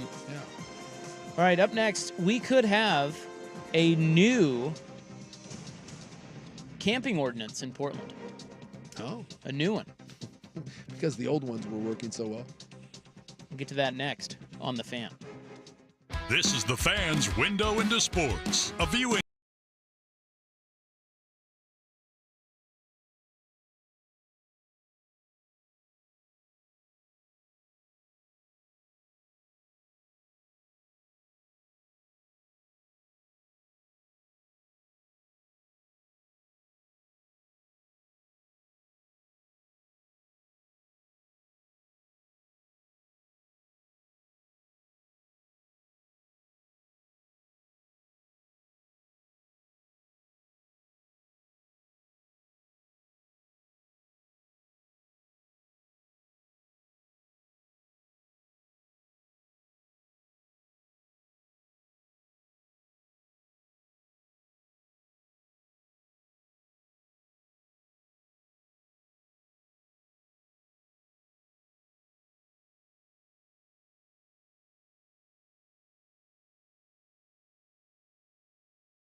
Put them in your phone.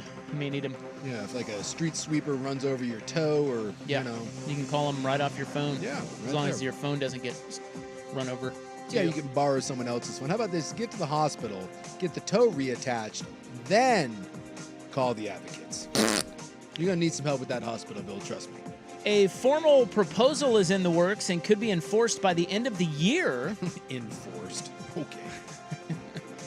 Why are you so skeptical of this? I don't understand. I like the fact that we're trying to put policies in place. I just want to see us enforce one policy before we come up with new policies. This is the county.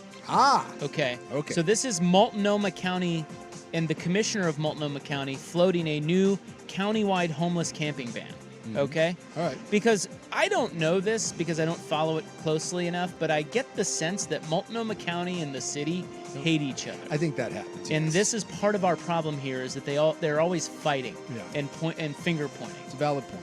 So this is the county, and it says that this week, the Multnomah County Commissioner Julia Brim Edwards proposed a ban on homeless camping. The location of each camp would determine whether enforcement falls under city police or county sheriff's office, and right there is a red flag. Yep. Because they're going to fight over who. Exactly. This is like when it came to cleaning up the trash, and it was like, well, it's not my responsibility. Well, it's not mine. And then it doesn't get done for 8 years. Exactly. It absolutely needs to be done, she says. Right now, the county doesn't have any rules on the books, so if you're in unincorporated Multnomah County or you're, for example, on Multnomah County property on the bridgehead of the Hawthorne Bridge, there aren't any restrictions. This is really an attempt to have some uniformity to an approach on camping.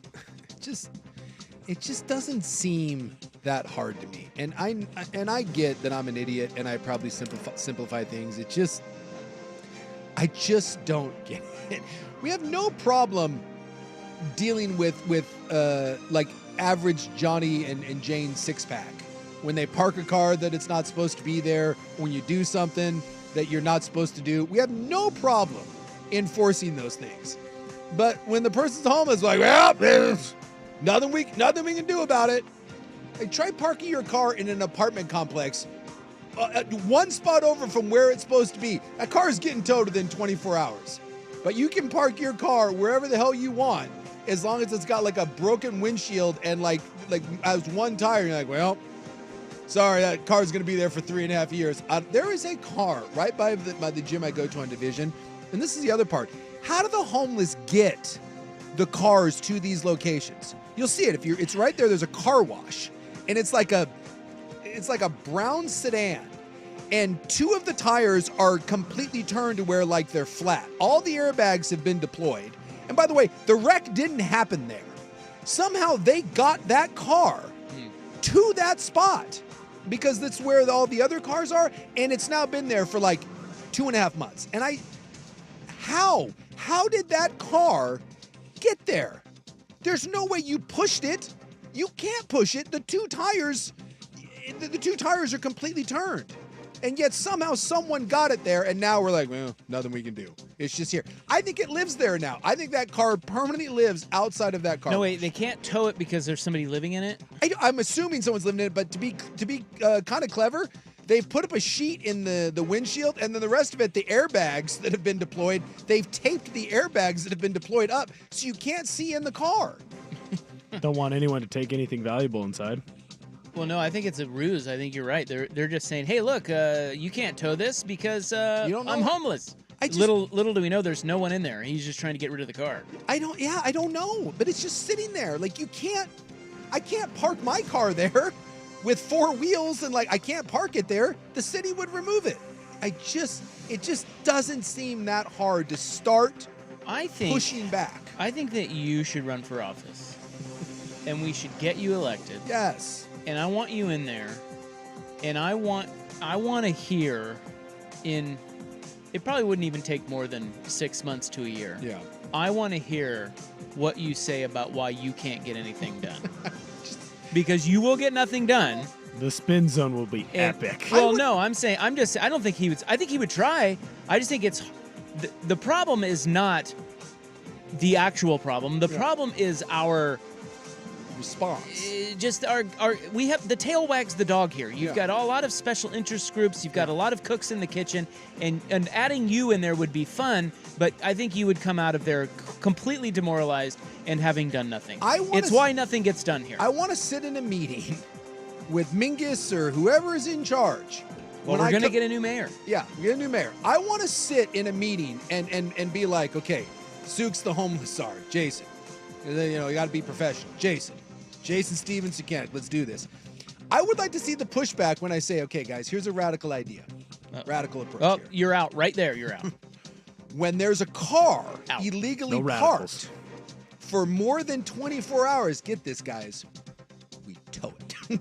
We tow it and we move it somewhere and we give them a choice. Yeah, see, they're shouting you down. We're going to tow it to one of the places where we say you can keep your car, and if you don't want it there, then we impound it like we do every other person's car in the city.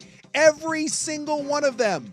I would love to hear the pushback. Well, we can't do it. You do it with everyone else, but this we can't do. Yes, but who pays for the towing? Is someone living in it? Is there a rodent living in it? We pay for it.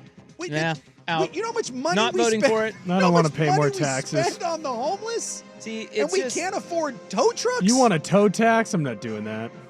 Yeah, I just think it would be fascinating to be a fly on the wall, to really see how stuff does not get done here. And I think you would be mortified. And to think that you would have any sort of... common sense? No, to think that you would have anything different that anybody else has that goes in there and tries to get stuff done and then quits is foolish. It's futile. It's absolutely futile. Has anyone tried common sense? I think there probably are some people in Really? there that, yes, there probably are some people that have common sense. You said yourself you like Mingus Maps. He seems common Okay, sense. well, he's been in there for 2 years. What's he done? What's he doing?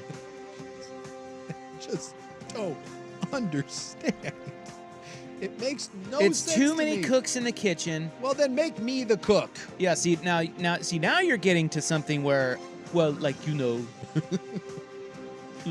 look, You'll never seen towing like this. It's going to be the greatest towing. People are going to say, wow, what a tow. just put me in charge. Everything will be great. The best ever. No, it's like Swigard's 5 guys in a room theory. Yeah. He says everything would be easier. And it's not God. No, it doesn't have to be a guy. 5 people in a room. 5 smart people in a room. They'll get it all done. And if you were one of those people, I would nominate you to be one of those people. I think you guys could get it done. Yeah. But it's just not how it works. And And then you got then you know what I'd love to see? Your face when you have to open it up to the public, because you have to do that. And you have to sit there and you have to pretend that they're all bringing good ideas to the table and you have to listen to all their complaints. Hey. I would love a camera on your face. No one knows more about towing than me. No one. I've been towing for years. They're eating the pets. The homeless are eating the dogs. They're eating the They're cats. eating the dogs. We must do something. They're eating the pets. Is it a radical approach where we have the camping ban and we're like, hey, you got to move your tent, and you don't move your tent, and then we just confiscate your tent? And if you get another tent, we're going to do that. And eventually, maybe you run out of tents and you start thinking to yourself, okay, well, now we have to move somewhere else because they keep taking our tent. Like, Again, you're getting nowhere. I have concepts of a plan. I do have concepts of a plan. All right, that's in the news. September 19, 2024. It is brought to you by the Advocates Injury Attorneys at advocateslaw.com. Hot 5 at 5 is next. You will not believe what Shohei Ohtani did today when we return on The Fan. Big Sook here for the Big Ford Store, Vancouver Ford. Locally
Nice little Thursday at your sports bros, Rop. Excited. That's me. Big Sook's right over there. Dude, I thought we'd be like 14 minutes over there. We're only 5 minutes over. Yeah, we're doing fine. I count that as a win. Yeah, we're doing fine. A lot of times the homeless derail me, and then next thing I know, I look down, I'm like, ooh, we're like 15 minutes over. But hey, I'm taking that as a win. Yeah. The one last thing on that. It gets me every time. Well, I can't help it. It's like this guy says, yeah, we got a text line here. It's called the Vancouver Ford text line, okay? And we do read them all. Not all of them, but I read. Most of them. Yeah. 503-864-6326. That's how you reach it. Your dollar goes further at Vancouver Ford. They treat you right before, during, and after the sale. Go to vancouverford.com. One of my friends is on Wheeler Security Detail. He said it is jaw-dropping, the mundane, pointless bullshit these commissioners will conjure up just so they can hopefully sound like the most smart person in the room. Yeah. And that's what I'm saying, is that you would not be able to handle it. You could go in there with the best ideas of all time. I'm trying to come in with real, actual things. Yes, I think a lot of people have. Yeah. Dude, futile. Go away. Yeah. They don't want your rationale. I still think that, no one really knows how the Egyptian pyramids got built. They're just there. I swear that's homeless people. I've never once seen a car being driven or plopped there, and yet somehow every day, Will can attest to this, right by where Will lives, right by our gym, every day there's just new vehicles, and none of them are drivable. There's a bus. Yeah, I did bus. see it get driven once. Did you saw the bus? I saw the bus get driven. Did you saw the bus? I saw the bus get driven. Another great Sukism. Now, if we didn't talk over that, can you cut that out? I talked over it. I think you did. Yeah. I slammed it. You know what? Hand up. I do know that. I apologize. It's all right. But yeah, no, there is a bus that I thought was for the stupid pop-up festival that they always have, which is a death trap into itself. That bus is still there. Yeah. And it's taking up 20 parking spots by Target. Every day I just see new vehicles, and I sit there and I'm like, how? Like the one car I told you outside of the car wash. There's no way that car was drivable. No way. It has been wrecked. It is immovable, and yet somehow it ended up there. I just wanted, do the homeless have tow trucks that we're not aware of? Is there just a homeless dude somewhere out there that tows these vehicles to places for other homeless and then drops them off? Or is it a rival car wash towed that vehicle to his rival's car wash and parked it out front, was like, yeah, deal with this, a-hole? Is it some sort of spy versus spy? I don't get how they get there. Where do they find all the RVs? You see, there's 50 RVs. Where did those come from? They all look like they're from 1981. So, I think the homeless, they built the pyramids. It's the only solution. I think this is the answer. I'm telling you, if we somehow could harness the ingenuity of the homeless into they're the most resourceful human beings on the planet. We just have to harness that somehow to some sort of force for good and then pay them to do it. It's unbelievable. All right, coming up this hour, does the SEC have 6 of the 7 best teams in college football? We'll get to some NFL things. And Club 1080 tonight, the most important study ever conducted. Ever. Ooh, that's a bold statement. Ever. I can't wait. Right now, the hot 5 at 5. Hot topics, hot opinions, Oh, golly, I'm hot today. and hot air. It's time for the Hot 5 at 5. That's hot. The Hot 5 at 5 on Primetime with Isaac and Sue. No, I mean it. That's very hot. The Hot 5 at 5 with Isaac and Sue. Brought to you on The Fan by Victorico's Mexican Food. Discover Victorico's new savory menu items. Order in-store, online, or get it delivered straight to your door at victoricos.com. Number 5. Well, the PGA of America announced today that LIV players will now be able to compete on the U.S. Ryder Cup team and in the PGA Championship. Yeah. This is no different than the last few years, but for some reason they deemed it necessary to make it official moving forward. I don't know. Because, we've had LIV guys on the U.S. Ryder Cup team. Brooks Koepka made it, and they play in the PGA Championship. Yeah. So I'm not sure why this is a headline, but they put it out there today, and they're starting a trend. So maybe the others will follow suit. And there's a rumor that it could be some sort of, eventually they have to come to some sort of agreement, right? There's going to be some sort of peace treaty between these two things. It's been going on for a couple years now. Wake me when it's done. I will wake you up. Yeah. I will. I'll shake you. Thank you. Violently. Maybe he'll wake up. What? And then I'll tell you the news. And be like, why'd you wake me up? Number 4. Well, you told me. Wake you up. I do give you permission to violently shake me. Well, Portland landed the 15th WNBA franchise yesterday for a cool $125 million. That is now appearing to be quite a steal. Yeah.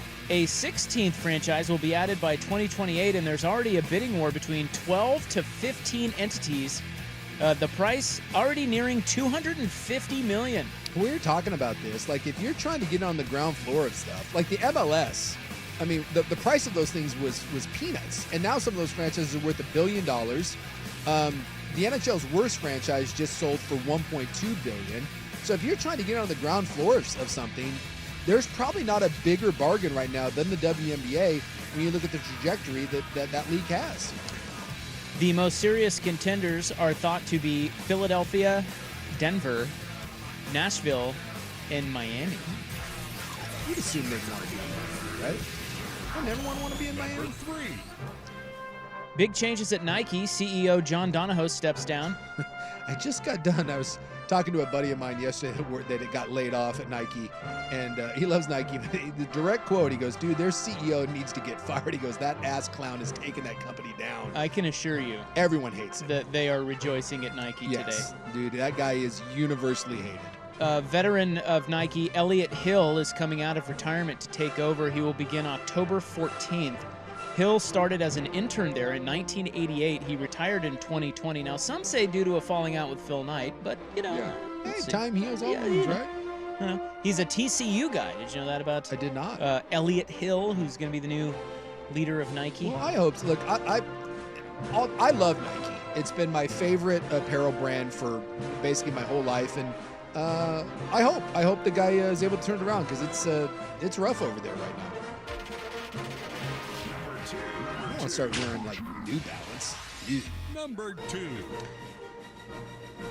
Underdogs of at least 6 points are 8-0 against the spread through the first 2 weeks of the NFL season. That's the best since 1970.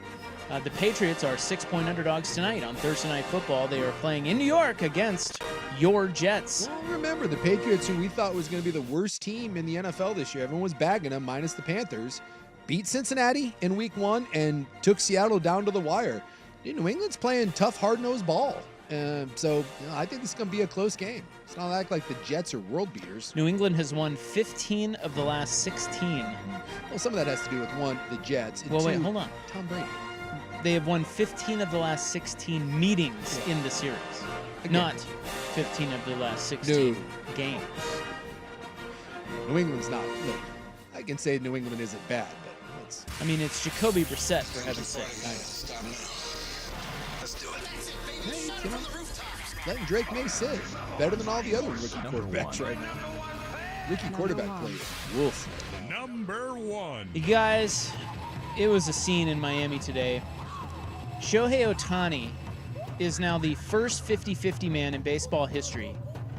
He hit 3 home runs and stole 2 bases That's silly.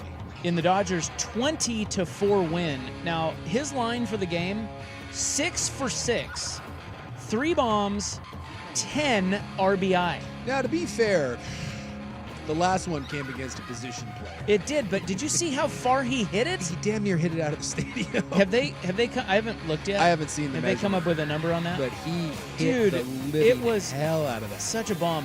The Dodgers have clinched a playoff spot. The Guardians also clinched a playoff spot with a walk-off win today in 10 innings against the Twins. The Braves over the Reds, 15-3. They pull within a game and a half of your Mets for that final NL wildcard spot. And last I checked, Dude, that on thing- the fan, That thing is going to come down to the wire, and the Mets, by the way, their schedule down the stretch it's murderer's row. No more bad teams. yes, the Mets are still winning 4-3 over the Phillies in the 4th. The Mariners did beat the Yankees today, 3-2. It doesn't matter. Not that it really their matters, season's but done. they did win the game. Yeah. It is the Hot 5 brought to you by Victor Rico's Mexican Food. Discover Victor Rico's new savory menu items. Order in-store, online, or delivered straight to your door at victorricos.com. Let's get into some SEC college football talk next on The Fan.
1 steals, I think that's pretty good, right?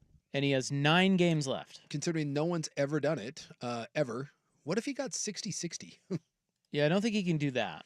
Well, you don't know. He keeps playing the Marlins. But I think he can get to 55-55. Yeah. Because 6 of the 9 games are against the Rockies. Well, hey, he may get to 60-60. Don't discount that. Well, he's got to hit a home run in every one of the... No, he doesn't. He's got to hit, do like today and get 3. That's a couple 3 home run games, and there you go. Yeah, I don't see it. Probably not, but still, it'd be fun to... What a season. Well, and did we look? This is going to be his 3rd MVP, right? Yeah. Yeah, I mean, geez. And he didn't even pitch. No, didn't even pitch. Wait till next year. Although, I mean, you pointed out, if he comes back, because they say don't count him out in the postseason pitching. If they win a World Series, and the Dodgers certainly are capable of doing that. If they win a World Series and that son of a gun either pitches and wins a couple games or like maybe comes back and is their closer, this could put a stamp on the greatest season in Major League Baseball history.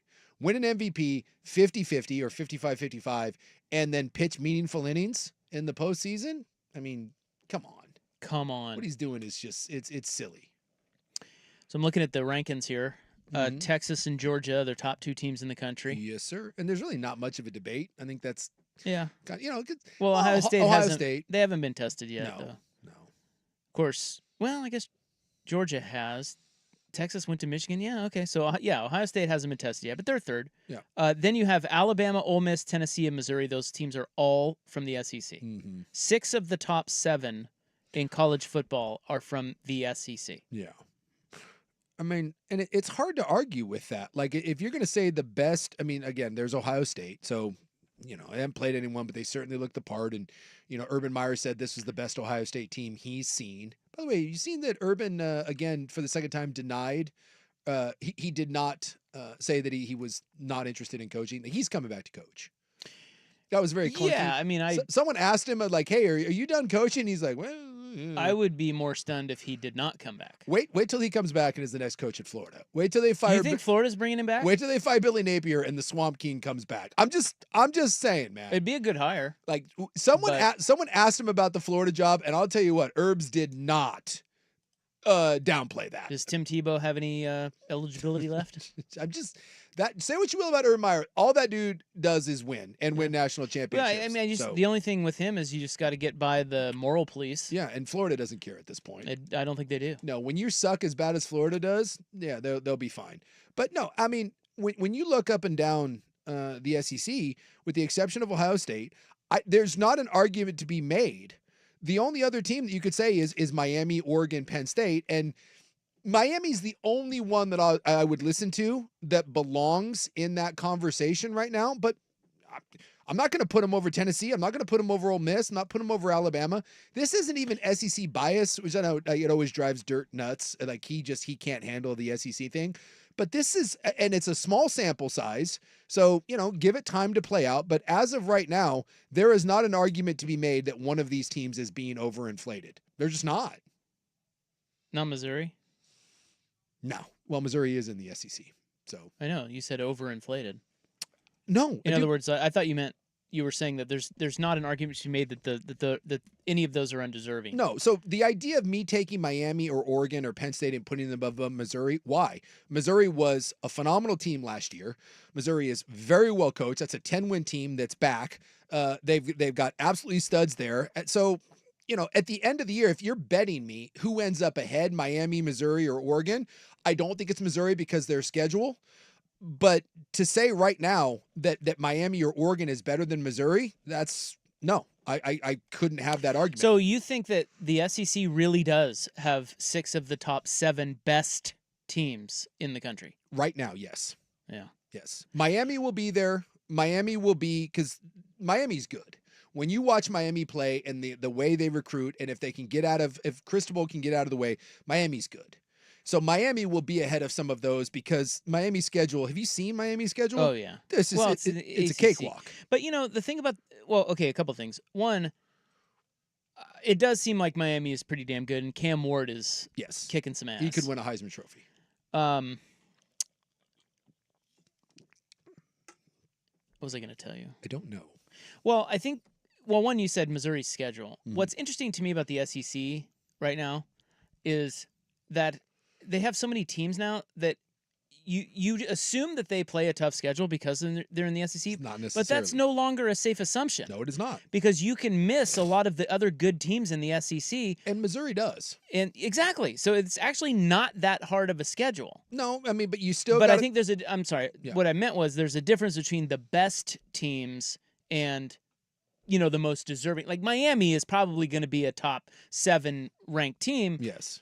I don't know that they're one of the top 7 best teams. Yeah. There's two different things there. Sure. But right now what we're saying is in the SEC, 6 of those 7 teams are the best in the country. Yes. I am not going to, like I said, I'm not the only team that I would make an argument for is I'd make an argument for Miami. And I think Oregon could get there. If the real Oregon shows up and the offensive line issues are solved, and I'm not convinced of that. Like I told you before the Oregon State game, O-line problems tend to linger. You can get better, but they tend to linger. And yeah, they had a little shuffling in there. And by the way, the run game and the pass protection were great. And you look at the advanced analytics, Oregon only failed on 5 run plays that entire game. And Gabriel didn't get sniffed. So if that's the Oregon O-line that shows up, and I'm far from convinced that that's the O-line that shows up week to week, we'll see what happens. Then, to me, Miami and Oregon belong with those other teams.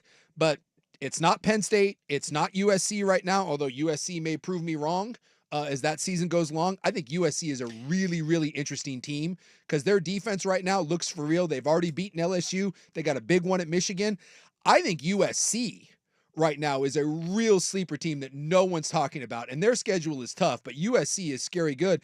But outside of that, it's not Kansas State. It's not Oklahoma State. Dude, the SEC is SEC's for real. The Big Ten, well, I mean, I think we knew that, but the Big Ten is what's kind of maybe more the shocker early on is that they have quite a bit to prove. I mean, I know they have 7 ranked teams, but there's not one of them besides Ohio State that's shown that they're elite. No. Whereas I think what you're saying is in the SEC, they look the part. We've always known that they're for real, but Texas has just jumped up and said, hey, don't forget about us. Yep.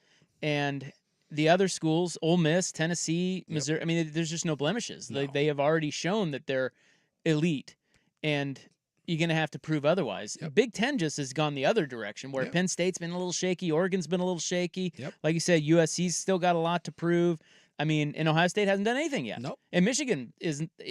Turns out they aren't even any good. I think USC beats Michigan. And look, USC's defense and the way they're tackling right now, with Lincoln Riley and Miller Moss, and by the way, like their best offensive player, Zachariah Branch, hasn't even done anything this year. Like it's been other guys. If this defense for USC keeps going like this, and the way they're tackling, it looks like a completely different group.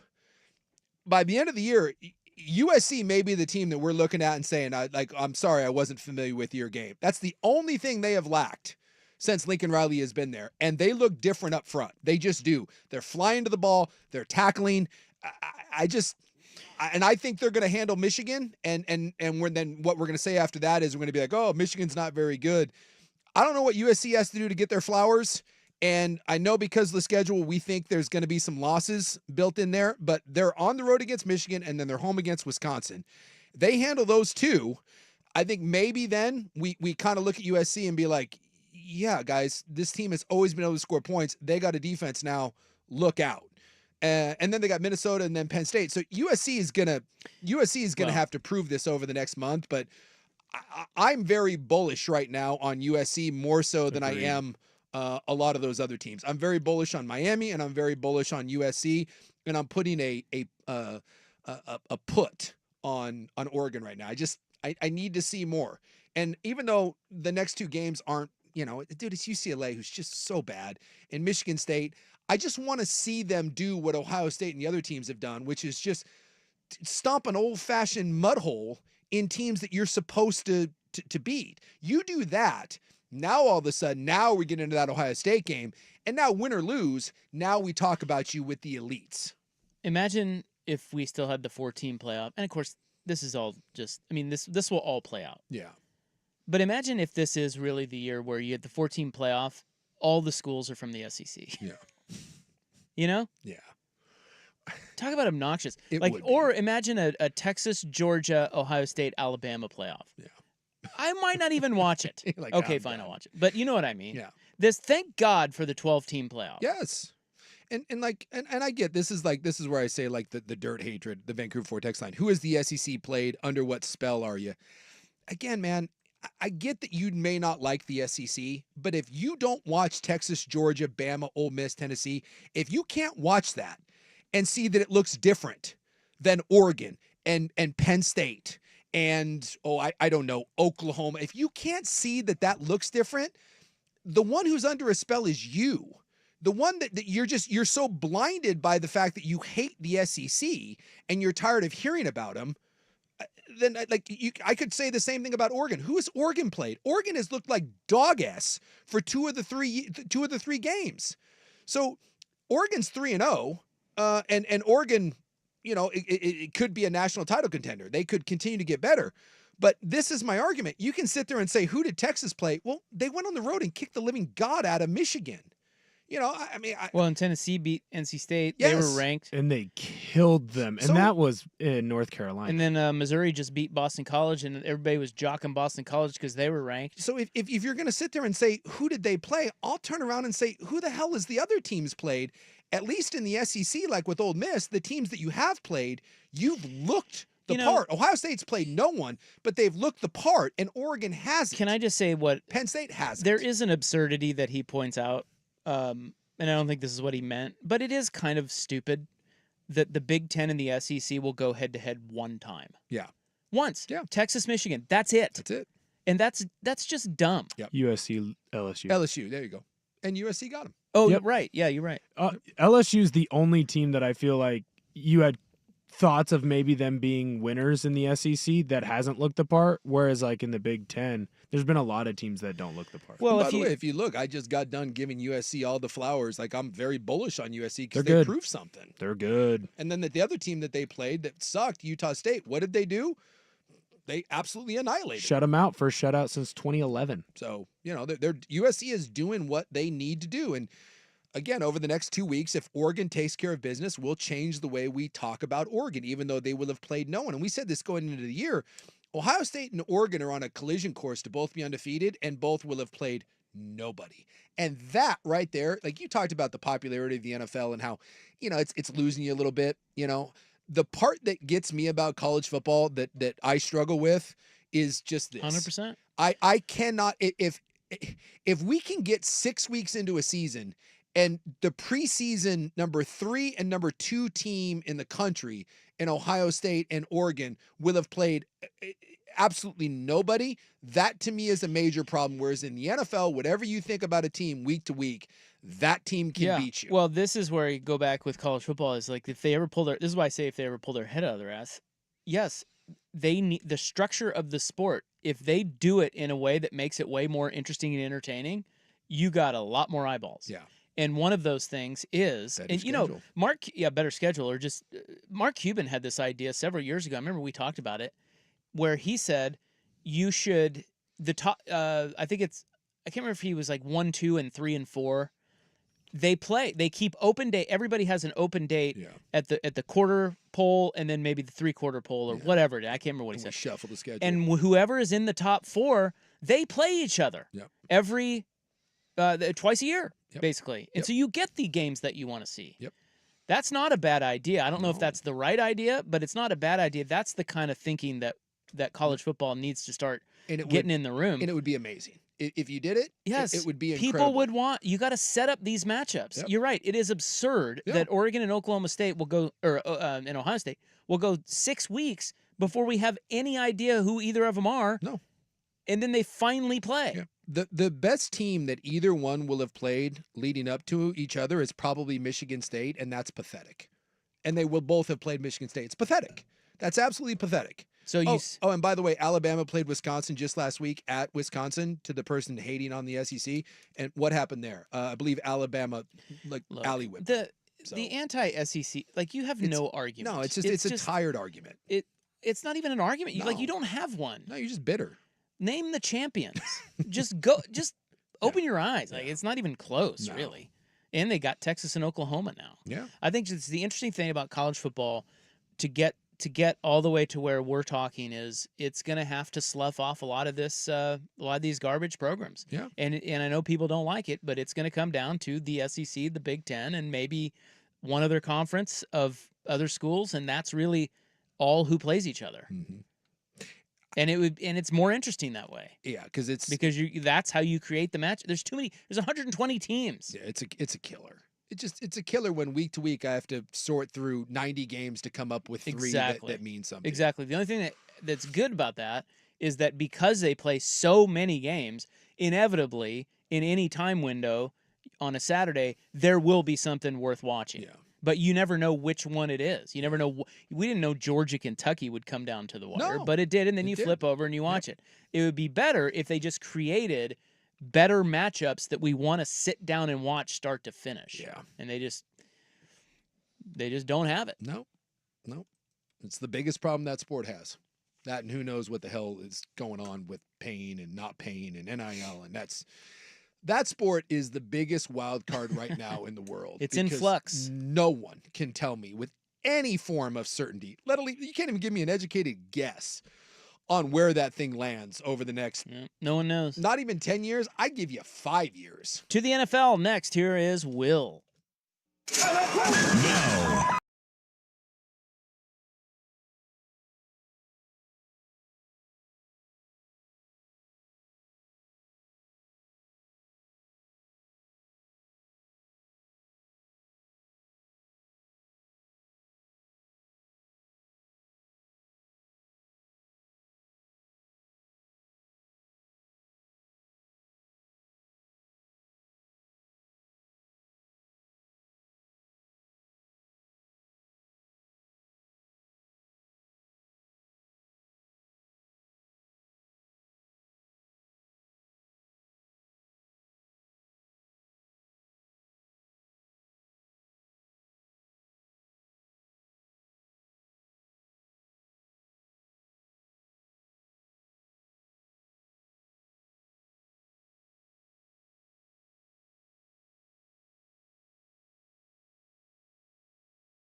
I saw where Derek Carr got fined for that crotch grab. Yeah, he did a Michael Jackson thing. Can't do that. You can't do guns, and you can't do the privates. It's a no. It's no bueno. Yeah, he has he had some pretty good moves. It was Derek the Carr MJ can move. dance. We all know that. Yeah, but, he did the crotch grab hip thrust, Michael Jackson style. Can't do it. Give him hot milk.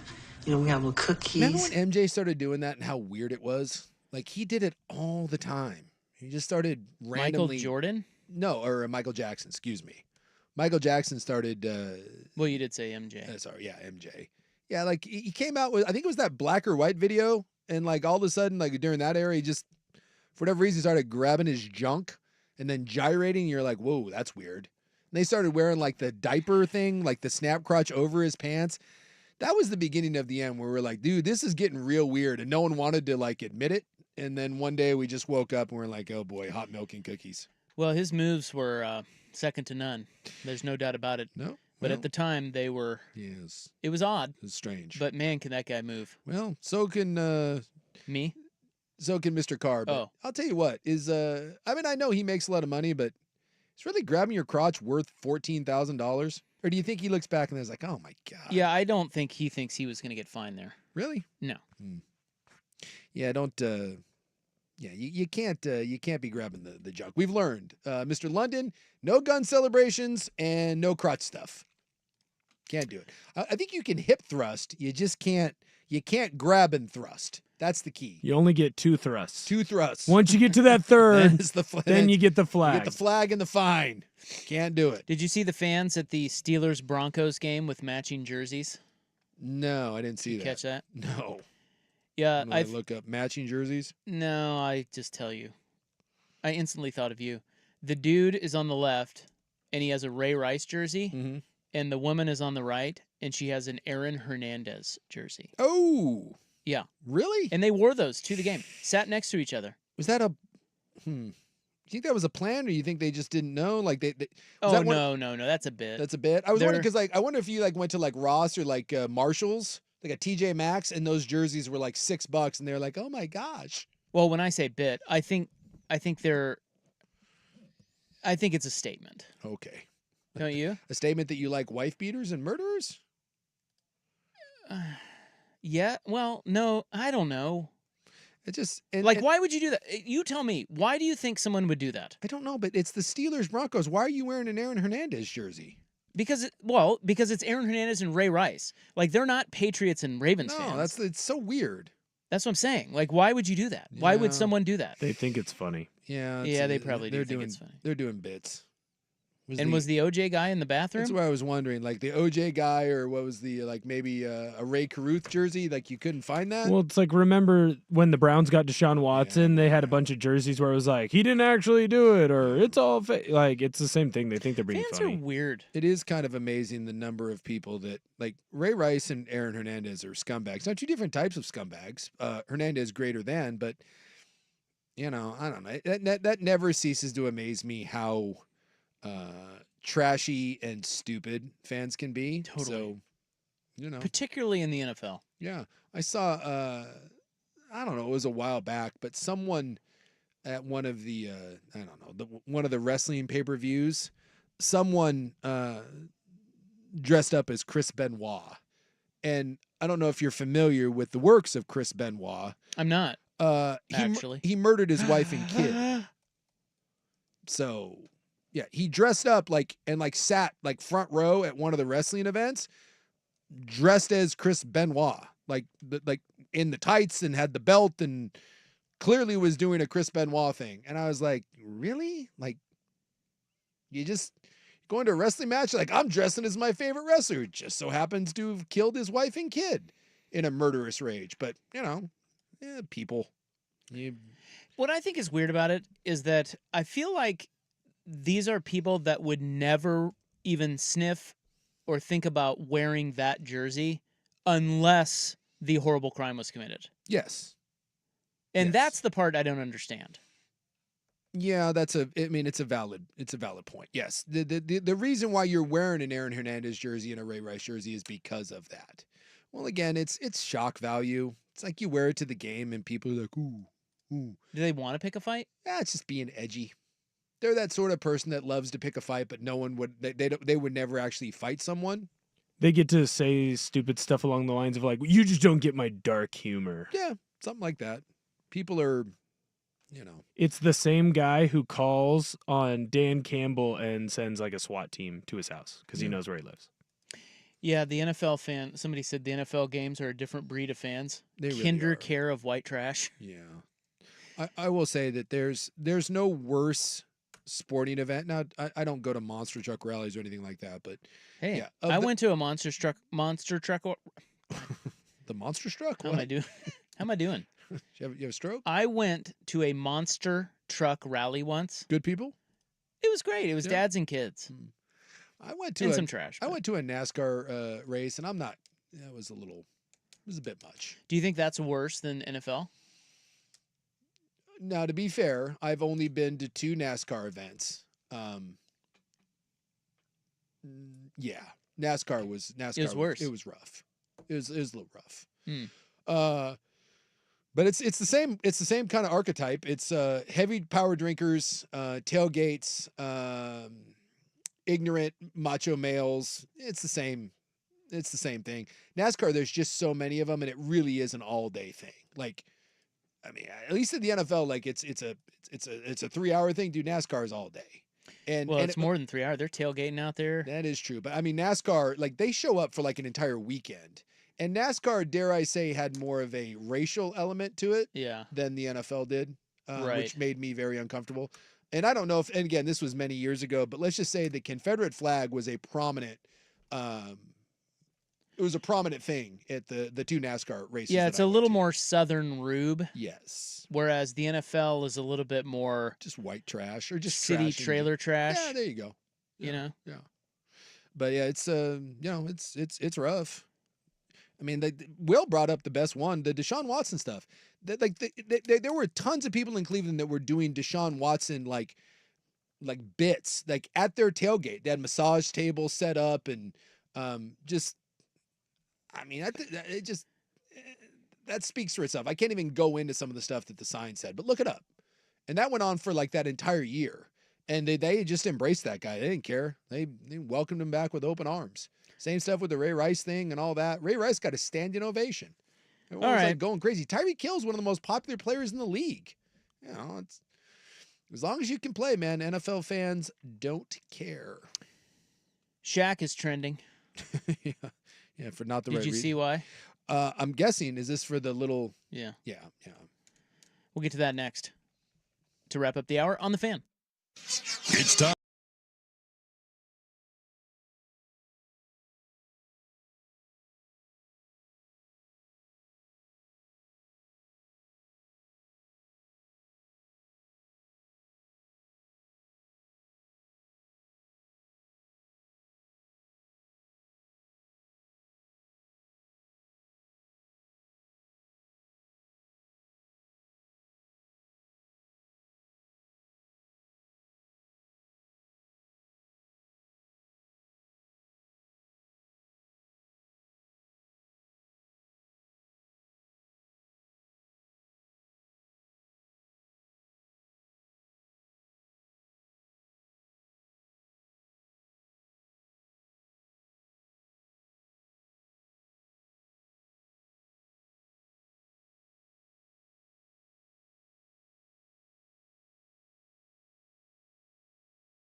Woods. Big fella. Got himself into a little bit of trouble. Although, I don't know. Is it really trouble? It's not really trouble. I mean, well, he's married, isn't he? He's always has been, but like, I mean, same woman. I think it's the same mom, but I think it's one of those that relationship's kind of been on and off. Yeah, Shawnee. But I mean, this is the infamous like Kobe Bryant ratted him out and was like, "Yeah, Shaq just pays all his women to go away." Dude, Shaq is known for being a bit of a hound out there. Yeah, there's this little girl, little tiny thing, mm-hmm. posts a picture on the Insta, mm-hmm. and it's got a big giant black guy behind her, grabbing her, you know. No, what? No, what? Can you paint a picture for me? Okay. It's her up tops. Yeah. But you can't see his face. No.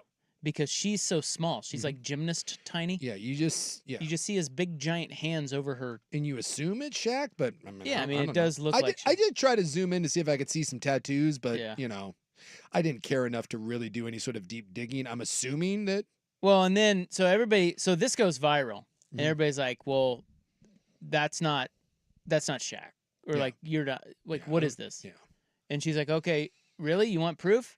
Yeah. And then she shows a picture of Shaq curled up on her couch, and it's Shaq laying there sleeping, like having had a bag of Carl's Jr. There's a bunch of, it looked like a college dorm room. Yeah, Yeah.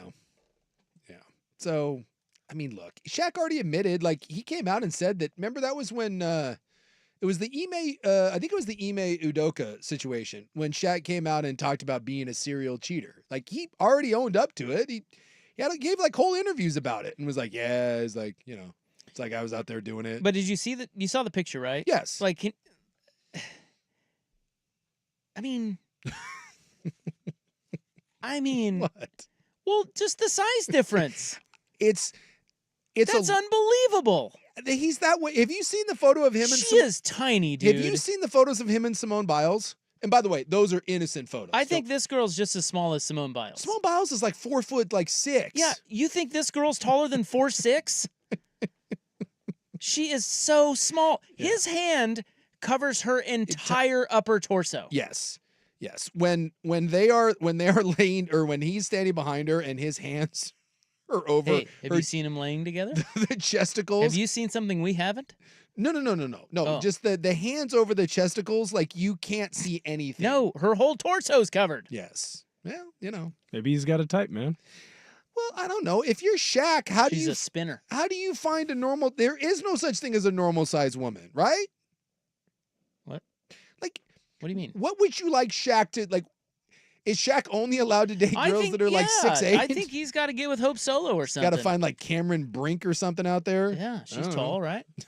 She's tall and hot. She unfortunately has a boyfriend. Who's her boyfriend? I don't know, some rowing guy. Yeah. Not that I've done research. Rowing. He was a Stanford guy too. Yeah. Also tall and blonde. You think Shaq? Well, Shaq's older than I am. You think? How old is old Shaq now? He's got to be in his 50s. Shaq's probably what, 53, 54, something like that. Yeah, I'm looking at the Simone 52. Biles photo. 52. Yeah, right? It's this girl may be a little taller than Simone Biles because I see where Simone kind of comes up to his sternum. Mm-hmm.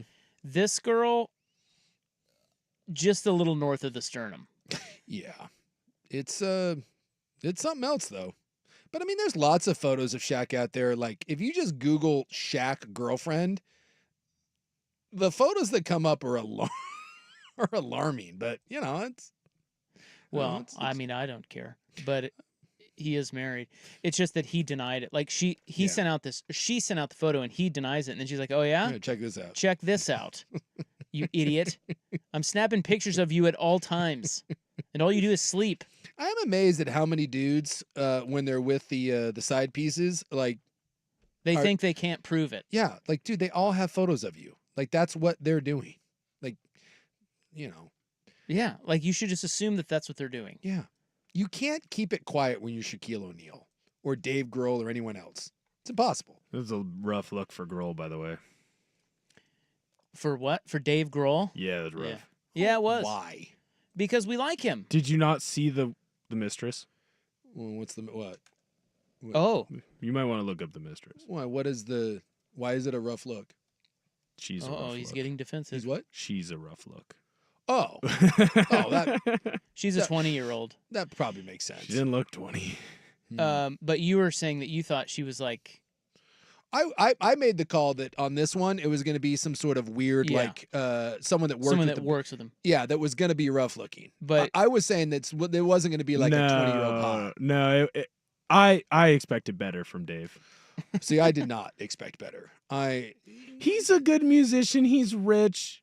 People matter. are liking Nirvana again. Look at you need to look at like Arnold Schwarzenegger or when A-Rod cheated. Well, no, I'm well aware of what the maid had going on. See, it's just again, it's not about how hot you are. It's just opportunity. It's opportunity. Yeah. It's right place, right time. Right place, right time. Bored Dave Grohl.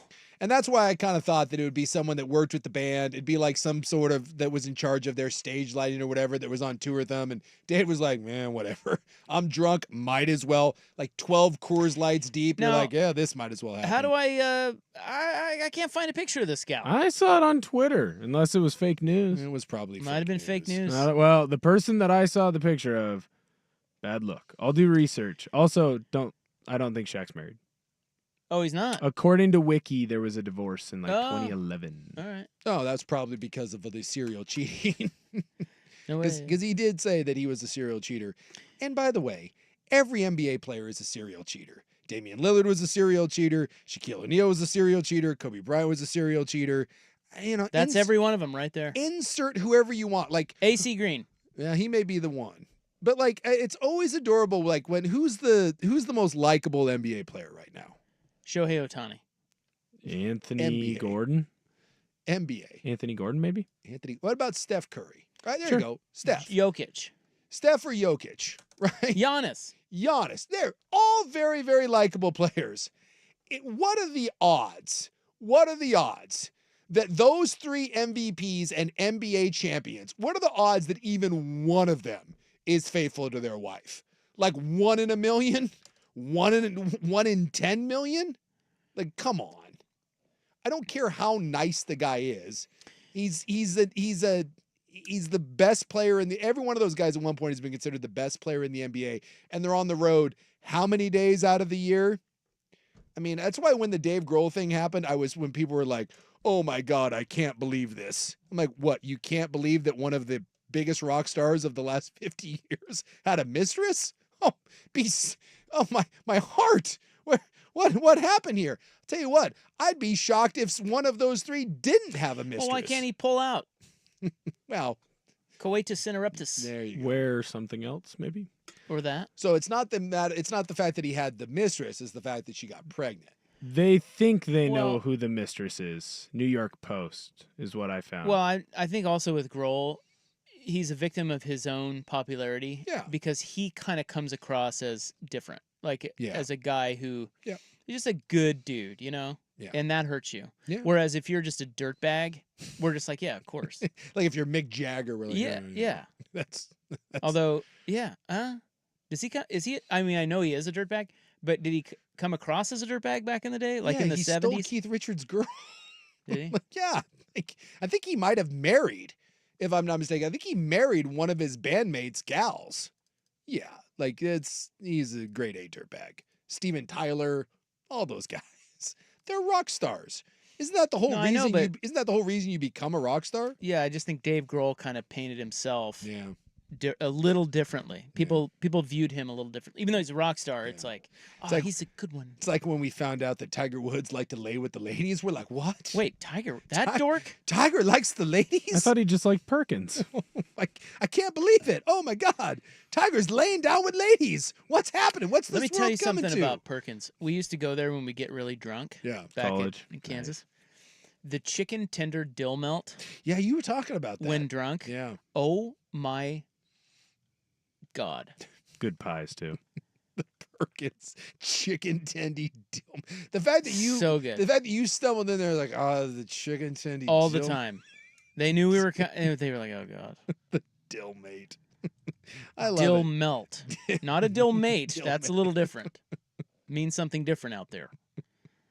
The chicken tender dill melt at Perkins was so So good. And I bet you if I went and got one now, I would think it's disgusting. Probably. Because I'm not 22 and housed. Yeah. But at the time, served a purpose. Mine was always a good breakfast burrito. A breakfast burrito or a falafel. And I've talked about this, right on Burnside, right across the street from like Voodoo Donuts and like Dante's, right outside that entertainment district. Oh, I actually know what you're talking about. Yeah. There's a guy that serves falafels. I've eaten there. Little Greek stand. And at like 2 a.m, when everything's shut down, that man is a lighthouse. He is a beacon unto the drunk and disorderly. And he says, he's like Jesus at that point. Bring me your tired, your meek. He will feed the hungry masses. That guy is doing the Lord's work.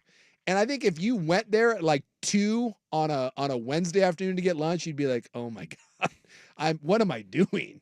Like, I will never eat here. 2 a.m. on a Friday night? Oh yeah. You know what, buddy? Yep. Why don't we make it 2? Let's go, because one's not going to get it done. All right, this is the most important study ever conducted. The results next on The Fan.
You're going to lose most of your motor skills, and you're also going to lose a significant amount of brain functionality for 72 hours, Morty.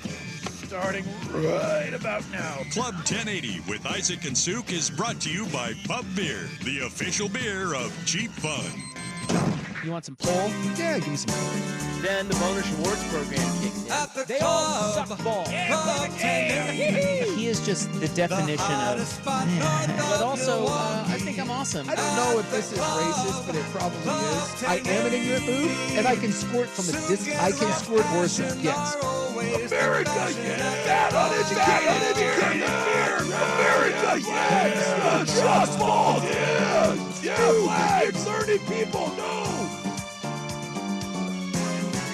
I do know that. A little drama here with Grandma? old Aaron Rodgers. What's going on? So they've looked great. I don't know if you're watching any of this. 14-0, yeah. Yeah, their offense has looked great. And we talked about it earlier. They've coming out in basically 3 tight end sets. Like, this is the trend in the NFL, is running these jumbo packages. But after they scored their second touchdown, they came off the field. There is some great close-up footage of it. And Saleh goes to hug Aaron Rodgers. Rodgers slaps his hands down, puts his hands on his chest so he can't hug him, looks at him and says, I mean, it's a tense moment, and says something to him. Well, what did he say? I don't know. What the hell's going on? Someone's good, because you can clearly read his lips, so someone out there is going to be able to read what he said. What an exciting time. It is not a happy. I mean, they're dominating this game. I don't know what. Yeah, they look good. I don't know what he's pissed about, but it is. You ever go to hug someone and then just have him be like, yeah, no. Yeah, all the time with my wife. I mean, it's all I want is love. It is weird. There is So Robert Saleh, first coach fired. I'll tell you what, it's not great between him and shocker. Aaron Rodgers isn't getting along with someone. I don't know what he's pissed about. It's 14-0. They look great. I bet he's right though. Oh, I think Saleh's kind of an idiot. I think Saleh's Saleh wants him to get vaccinated against something. Saleh told him that he was voting for Robert Saleh before in his headsets like Kennedy's an idiot. Rodgers is like, yeah, China. Not dealing with this crap. Man, do I have something great here. What do you got? Well, I have 2 studies. One involves dream scrolling, and we will talk about that one. It's dream scrolling. Next. Well, it's like when you're scrolling through your phone mindlessly. They call it dream scrolling. Oh, okay. You know, we all do it. Sure. Or social media. I'd say scrolling through your phone. Like you're scrolling through crap. Yeah. But first, a new study says that people who like loud exhaust are psychotic. Boy, look, did you go searching for this? No, actually, it was sent to me by a listener, and I couldn't be more pleased. This is like anti-muffler propaganda on your part. Listen, dude. This is a real study. Yeah, this is you coming after loud muffler guy. Well, yeah. Loud muffler guy's a douchebag, and someone needs to come after him. Nobody talks about this except for me.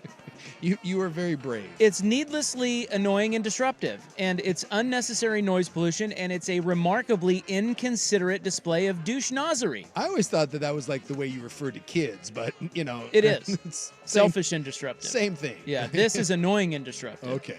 But, you know, some cars and some motorcycles, not all, there are varying degrees of this, but some of them are shockingly loud. Yes. And it should be illegal. It is the top of my platform. It makes no sense. It serves no purpose other than to make that insecure dude feel better about himself, and I'm not even sure how it does that. It's such a waste, and it's so annoying. I love how passionate you are. I hate it so much. And now there's a study to back up the fact that these people are psychopaths. They're psychopaths. Listen close, loud muffler guy. A new study by Western University in Ontario says that if you've got a car with a modified exhaust system, odds are you're a guy and probably also psychotic and sadistic. Should I continue? Please. Oh, that's not enough for you? No. It was for me. I was like, yep. Slapping a cherry bomb glass pack on your Monte Carlo doesn't necessarily mean you're a Ted Bundy level psycho, but the data points to a personality that enjoys inflicting unpleasantness on others. Aha! Is that any different than someone that plays really loud music? Aha! This study, titled A Desire for a Loud Car with a Modified Muffler, is predicted by being a man and higher scores on psychopathy and sadism was commissioned by Professor Julie Aitken-Schirmer. Okay. She sounds like a lot of fun. Who heard many a loud car in London, Ontario, and wondered what kind of person would want their car exhaust to be this loud. Thank you, Julie. This is who you're siding with. You're siding with Buck's wife right now. Dude. This is the sort of thing that Mrs. Buckley's like, I'm taking this to the city council. I can't be the only one who thinks this. It's so obnoxious, especially at 5 a.m. She probably could have saved a lot of time by simply looking up Cadillac Escalade 5 registrations. Okay. I don't know what that means. The study group comprised 529 undergrad business students who were asked whether they thought loud cars are cool, whether they viewed their cars as an extension of themselves, and if they would modify their own cars to make the exhaust louder. Further, each participant took a short, dark personality survey. Dark tetrad personality survey to assess predilection toward general malice and belligerence, psychopathy, narcissism, manipulativeness. Somewhat surprisingly, the straight pipe crowd did not score high on narcissism, indicating that the appreciation of stridently broadcast internal combustion isn't motivated by, hey, look at me. It's more like, hey, listen to my Nissan.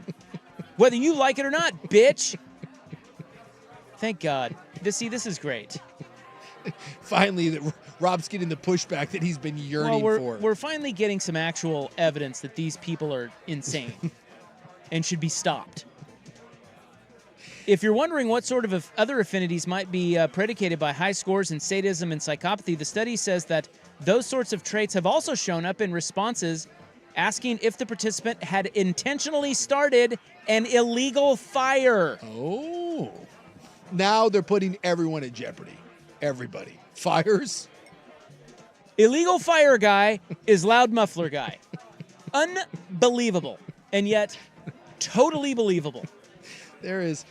My buddy was, when we were up in Canada, my buddy told me this, and I did look it up. It's a true thing. You'll appreciate this. You know what New York City is doing? Have you seen this? Well, they have big noise ordinance. Yeah, New York's big into this. Yeah, because they're all living right on top of each other, and crap's loud. So there was a big story, because up in Vancouver, BC, there's a lot of exotic cars. Whenever you go up there, there's a lot of money up there in Vancouver, so you see... more so than any place I've seen, you see, Ferraris, McLarens, all these really high-end cars. And so my buddy was like, hey, look at that. I think it was a McLaren. And he goes, that car right now is at the center, because you can hear this thing coming from a mile away. And he goes, that's at the center of this big controversy in New York. There's a guy fighting the system. So I guess it's a supercar. It's like almost $1 million. But it's one of the loud, it's something stupid like a V12 or whatever, and it's super loud. Does it have to be that loud? Yeah, I mean, it's not. They don't mean for it. It's just the way it is. Like the carbon fiber and the engine, everything, it just rumbles. I mean, it's incredible. You're like, holy crap. And in New York, they now have traffic cameras that take photos. They have sound cameras now. Yeah. So that if you're in New York and you trip, I think it's like 85 decibels. If you trip that, it'll take a photo of your car. It knows that it's yours, and you can get a ticket, and it's an expensive ticket for noise ordinance. And every time you get a ticket, it goes up and up. So I think the top fine is $200 or $2,000 and something, between $2 and $3 grand for repeat offenders. Good. Well, the guy buys this car, right?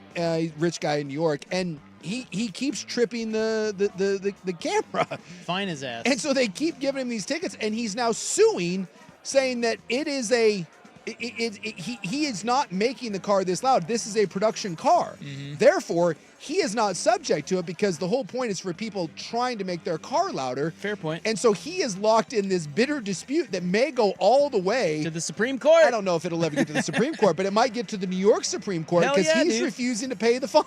I can't wait to see what the court says about that. Now, he's got a point about that. Yeah. But so that dude spent almost $1 million on a car. Still. And every time he drives in the city, and he's not revving the engine, whatever, he's just driving the car normally, and it's tripping these sensors. Okay, he's still a douche for buying the car. One, you just paid $1 million for a car, and two, you're in New York City.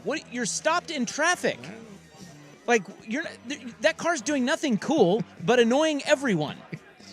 Again, go back to the study. These are people that like to get under your skin. Yeah. Well, And that should be stopped. That kind of makes sense because, like, motorcycles to me are the same way. Like, motorcycles are super loud. And yes, I think motorcycle guy, whether it's the dude riding the crotch rocket or the Harley Davidson guy, I think they love being the outcast that want to give you. That's their personality. And this goes on to say, now they didn't study trucks and motorcycles, they just did cars. But this goes on to say that Shermer speculated that a similar study focusing on trucks would point to even more psychosis, since other studies have already shown that larger vehicles are already perceived as more aggressive. And so if both larger and louder car items had been included, the correlations with sadism and psychopathy may have been even greater. This is all you need to know. They're eating the dogs and they have loud cars. They're eating the pets. You have to stop it now. By the way, New York, first time offense for this? Yeah. $800. Okay. $800. Dude, I love it. Repeat offenders, $2,500. Dude, that is I love it. That is a serious ass ticket. Yep. I thought my $300 jaywalking ticket was offensive. $800 for a loud car. That's right. I guess that guy McLaren has just racked him up. He just keeps getting them. He's like, screw you. It's like, I bought a car. It just makes zero sense. It really, it's so needless. so needless. And I live on a busy area, so I bring some of this on myself, right? Yeah. Like, I get it. I mean, I don't do anything about it. I just sit and bitch on the radio about it. But I have come to recognize the sound, the different. There's probably 4 or 5 of them in my neighborhood. Like, I feel like it's constant, but it's not. It's the same cars coming and going. Sure. Right? And I've begun to recognize which ones they are. And you better believe I have a list. You know. I know. You know. And I'm looking at who's in there. Mm-hmm. I've tried to, I see walking the dog or whatever. I'm looking at them, and they're always male, and they're always young, and they're always, shockingly, kind of nerdy. Yeah, I can They're see dorky that. guys. Yeah, it's Tokyo Drift guy. He's going home buying some crypto. He's seen one too many Fast and the Furious movies. Yeah. I live on one street off of, or like one house off of the people race it because it doesn't have any speed bumps. And can I also say the cars are never nice? Ours are always the little like they do the souped up like Subarus and exactly. Hondas. But yeah, they're not that nice. Late at night, I hear the road in front of my house because there's no speed bumps, and they just blow this. Yeah, I hear it all the time, and it's always the same cars. Yeah, it's they're never nice. Like, it's never a McLaren or a Ferrari. It's a 92 Civic that someone has put some ground effects on, and ground effects. Cool. Oh, yeah. There's a big spoiler on there. Yes. On your neon blue Honda. There's a lot of those. You effing douchebag. A lot of Subarus. The Subaru WRX is a big one. They love that one. And there's believe it or not, I guess there is a Ford Focus like racing car. Oh, yeah. That Ford made a Focus a couple years ago, like an RS or something. It's like it's a souped up Focus, and people love it. There was a teacher in Hawkinson who had the Subaru WRX, and you could hear that thing coming 3 miles away. He was a teacher. Yeah, people love teacher. Parent. So obnoxious. Parent of multiple kids. All right. Get out and race them in your Leaf, Rob. The most important study ever conducted right there. All of them have small penises. Every one of them. And psychopaths. Yep. How much dream scrolling are we actually doing? And a study on that next on The Fan. The home of Dirt and Spray. I'm Dirt.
the official beer of cheap fun. Double Sun Power! Yeah, I'm trying to find out what's going on with Rodgers and Saleh, and it doesn't seem like anybody knows. No, that's everybody's just speculating. Again, someone's going to ask, and then Rodgers is going to be all pissy about it. But someone eventually is going to read the lips, He probably just doesn't like him. And Rodgers doesn't give an F. He's 40. How old is he? 41? I think he's older than that, isn't he? Is he? He doesn't care. It's like, who is this guy? Get out of my way. Let me do my thing. I'm Aaron freaking Rodgers. There's a podcast I started listening to today. I think it was on, is it The Ringer or whatever? They're doing like a 30-minute thing on the evolution or de-evolution of Aaron Rodgers, and it was just kind of an insight and how he got here. And it was, I listened to about 10 minutes of it, and then I got to work. Well, he's insane. It was kind of interesting to kind of see how it all, it's a progress, They talk about the events that kind of led to him being, all Aaron Rodgery. He's 40. He'll turn 41 this year. The average American spends nearly 2.5 hours a day dream scrolling, which is looking at dream purchases or things they'd like to buy or do one day. Okay. I mean, we all dream scroll. Yes. I do it all the time. I dream scroll houses. Yeah. Yeah, I'll go on Zillow. Like on Zillow. Yeah, well, and we're we've been flirting with the idea of moving to Portland for a while, but even before that, I always I don't know. That's probably, if I had to dream, say the one thing that I do more than if it's like what you want to do, it would be that. I'm always intrigued by that. It's like looking at houses, even the ones that I can't afford, but I usually try to keep it somewhat in my budget. Where it's like, what if I just made a little bit more? But I don't look at like the $2 million home. Why not? I don't know. I've seen your contract. I like to keep my dream scrolling like on this side of like absurd. It's like some of the stuff is like, yeah, that's not going to happen, but at least it's like somewhat reasonable. Like if I got hit by a truck and called the advocates, maybe then I could, advocateslaw.com. Yeah, then I could do it. I could buy all the pub beer I want and move into that house. Love that. Someone the official beer of cheap fun. Damn right. And what says cheap fun like getting hit by a truck and then suing for lots and lots of money? Someone said, I'm not a social media guy, but I believe listening to your show is my form of dream scrolling. You long to be us? We got a little bit of that. Yeah, we just kind of take you off into in the background. Something needless. What do you scroll? Well, not much. I'm not on social media. I'm still on the tweets because of the show, so I scroll that looking for sports content. Mainly, or there's political stuff, or whatever. That's it's just like a news feed, Sure. Like what's going on in the world. I look at that. Yeah. But I try not. I actually actively try not to just mindlessly do it. And sometimes I will have to catch myself. I'm like, "What are you doing? You're just scrolling. Yeah. Stop." Because that's part of why I quit social media. Yeah. Is I found myself like scrolling through all this crap and never seeing anything good, and going, "What are you doing? You're wasting your life." I'll do it, but mine is usually before I go to bed. Because the BTJ insists that I be in bed with her, even though she goes to sleep like way earlier than me. So I'll just sit there at night, and that's you kind of roll through there. I know people do that sometimes, like even like with dating apps or like on porn sites or whatever. They just sit there and don't even do anything. They'll just sit there and roll through. It's the same sort of thing. They're like, oh man, Will's smiling right now. I do it for workout videos. I know Rob was going to hate that, and that's why I started smirking, because like that's what I do before I go to bed. It's like, ooh, tomorrow's back day. What could I do? Oh my God. I scroll through. Do you have a loud muffler on your car too? No, I drive a Camry. I'm not a jerk. Well, anyway, we all do it to some extent. And this study is talking about who does it and how often. But what's interesting about this is they say most people would think it's just wasting your time. That's what I think. Yeah. Generally speaking. Sure. But a whopping 71% say it is time well spent. Really? And it's a habit that motivates them to reach their financial goals. Oh, okay. So it's like a dream board sort of thing. Like I want to get here. Well, it's actually looking at things that they dream of having. So yes, that's part of it. Is like, oh, I want that. I have to work harder or make more money to get that. The other is, they avoid people say that it helps them avoid making unplanned purchases, and it helps them be smart with their money. Huh. And better plan to achieve their financial Boy, goals. I would think that's the exact opposite, but and is it possible that those people are just lying to themselves? Yes, it is. You know. Because I think people lie to themselves about money a lot. I think there's nothing that human beings do better than lie to themselves. Nearly 7 in 10 see dream scrolling as an investment in themselves and an outlet for them to envision what they want out of life. 4 in 10 respondents say they regularly spend time picturing their ideal retirement, including age, location, and monthly expenses. See, and this to me is just that's the definition of horse bleep. You can say that's what it is, but that's not helping you get to retirement. That's not, no, I don't, I just think that is what we tell ourselves. That way we don't realize, we don't accept the fact that we've spent 4 hours of your day with your head up your ass doing nothing productive. You know, if you really wanted to be better, you would spend that money, you would spend that time making money, or spend that time, you know, learning a skill that's going to get you to retirement. Dreaming about retirement doesn't help you get there. It helps me get a more full back when I find a new exercise to use. I'm also working on recipes. Hey, why don't they live stream your workouts? If you would like someone to follow me around with Why a don't you do video that? camera, I am all for it. Sure, there's a market for that. I'll start taking off. No, I'll There's a lot of tuck my douchebags I'll out there. tuck my shirt up. I'll start wearing the white tank top around everywhere. Dude, it is amazing the number of people that film themselves at gyms. No Dude, way. There's tripods up It's all the uncomfortable. time. I saw a dude doing like a whole like YouTube video once. Yeah. He had a sign and everything, had his tripod out and around. It's like, okay. Somebody said I can spend hours watching IG reels. Sometimes it's better than regular TV. Well, that's the kids. The kids don't watch TV. No. They just Not scroll through stories. Yes. We do not. Yeah, you guys. I don't watch any TV. Yeah, and it's actually interesting because I see what my kids, you know, I'll be in the same room with them or like sitting next to them. I'd be kind of peek at what they're doing, and they're scrolling through all that stuff. Some of that stuff's pretty funny Sure. and good. Yeah. And then every once in a while they'll forward something to somebody else and get a chat going or whatever. Yeah. That's their new. Like I don't find that all that meaningless. No. You know, it's just different. Yeah. It's not what we used to do or have access to, but this says 1 in 5 respondents scroll through dream home lists. Yeah, that's and mine. that's what you do. That's what I do. Some are just browsing through vacation destinations. Others, beauty or self-care products. My wife does that.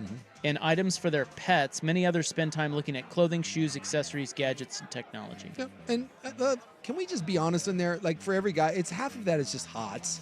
Just scroll hots. Me, I've got a lot of golf content. Yeah. In my feed. Yeah. I do too, but it's lot. Paige. It's all Paige. Page. Sporanic? Oh yeah. I was gonna say like. She's got the big up tops. Yeah, dude. Half the dude. I'll sit there at the gym. The gym is where I see most people because it's just, you know, it's where you're at, and it's you just kind of look around, dude. I see dudes on there, and 90% of the time that I look at someone's phone as you walk by, they're scrolling hots. It's not someone scrolling a back workout. There's just some dude sitting on a leg extension, and he's just scrolling hots. And I just chuckled to myself. I'm like, well, I mean, I guess you got time in between sets. Stare at some up tops. I can't. You can't get on Instagram or Twitter anymore at the gym. You'll get caught. There's too much out there. Gen Zers spend the most time dream scrolling. Yeah. 3 hours a day. Go us. That doesn't surprise me. Boomers. Well, if the you, least. If you were our age, you killed 3 hours watching TV, and that Yeah. and this is just their version Exactly. of it. Same thing. My son watches nothing. He is a 100%. His entertainment. I even asked him. I dropped him off at school, and he did not bring a TV. And I was like, dude, don't you want to bring one of the TVs? He goes, nah. He goes, I have my monitor. And I was like, you don't want the TV? He goes, Dad, I don't watch TV. He goes, anything I do is on my monitor. And I was like, oh. I was like, makes sense. I didn't even own a TV. Like, the idea of him sitting down to watch a show is such a foreign concept to him. He just, nothing. No one said a full feed of golden doodles. Yeah, I got. Yeah, dogs. Yeah. My wife does that. My mom does that. My algorithm is all screwed up. It's like hots, golf, dogs, workouts, dogs. Yeah. Oh yeah, I follow a bunch of Akitas. I follow a bunch of raccoons. Do you follow like people that are Instagramming for the Akitas? Oh, just people that there's a. You're following Miss Peaches? No, there's just people have like Akita appreciation like pages where it's just Akita dogs. Yeah. And like the other one like bulldogs, like the dogs that I had. And like sometimes I'll scroll through and it makes me sad because both my bulldogs are dead now. So I'll scroll through and I'll be like, oh my God. I'll admit it, I've gotten choked up a time or two. Looking at like one looks like Crumb, one looks like my old bulldog. I'm like, oh my God. Get a little tear in my eye. I'm like, oh boy. Then you just scroll and find another hot and then you feel better about yourself. You're like, all right. Some Asian gal doing remedial squat thrusts. You're like, I feel better now. I'm good. But it is true. Let's not act like sitting down and watching Archie Bunker is any better than scrolling through IG reels. Exactly. You know, because the boomers will be like, That's why anyone our age that bitches about what the young people do, you do a version of it. You just don't recognize. You just don't recognize. It's like that famous picture where, it's like. Everybody's always got their head buried in their phones. Yeah. Well, and then somebody posts a photo of a train in the 1950s. Every single person had their head buried in the newspaper. It's the same damn thing. Exactly. I just had one of the football coaches at Hawkinson text me. He follows a panda page. Yeah. Yeah, right? Wait, what is... Shout out to Casey Powers. No, it's like pandas. Have you ever seen pandas in the zoo? They're always like falling down and like, how are these things not extinct yet? Yeah, they're great. Dude, I love panda pages. They're amazing. Dude, Very funny. And sometimes they make you just like you can feel good. I got another buddy of mine that's just TikTok. He's a TikTok scroller. He just sits there and it's just TikTok after TikTok. The only thing you got to be careful about that is, dude, like that thing can rope you in, and before you know it, like 2 hours have gone by. You're like, whoa. Like there's a limit to mine, and then I'm kind of like, okay, explain something. Yeah. What is the difference between... I know the difference between the apps, Mm-hmm. but like, what if I'm scrolling Instagram versus TikTok? TikTok is all videos. But isn't Instagram kind of all videos now? No, if you're looking at people's reels or stories. That's what I mean. But a lot. So it's the same thing. No, but Instagram posts, Different. people just post things, and in Instagram you can write captions, and where TikTok is literally all videos. But Instagram, if I'm not mistaken, Instagram has no nudity. What? Why? Instagram, if I'm not mistaken, That's why it's all on Twitter. Yeah. Twitter's awful in terms of just like I never read like the comments or anything. It's just really bad. Instagram is kind of it's not like that, right? It's still a very like people are cool and nobody really. It can be a cesspool, but it's probably the tamest of those. Is TikTok better or worse? TikTok's way bad. worse. TikTok's bad. Oh, Way people's worse. comments and Oh, stuff. yeah. Yeah. Dude, TikTok is rough. Not good. No. TikTok is like a video game chat room. It's bad. Instagram is also more used for like you meet someone, you ask for their Instagram, so you have an idea of what's going on before you go into the date. Yeah, Instagram is more like, hey, check out how kick-ass my life is. TikTok is more like, how screwed up can I, Will, are you on Be Real? No, but I know what that is. Yeah. It's the stupidest social media site.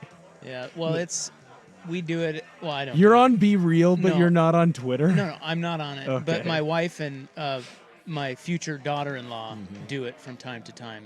They'll be like, Be Real for kink.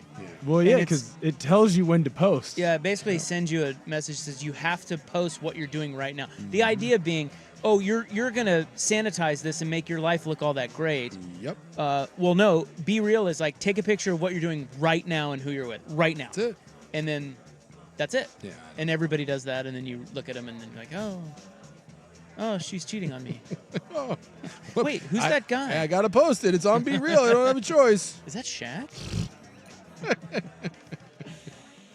Yeah, the fan really should leave X. We really should. But, that's above my pay grade. It is. Do we have to break? I think we desperately We are have to way break. over. Desperately. Desperately.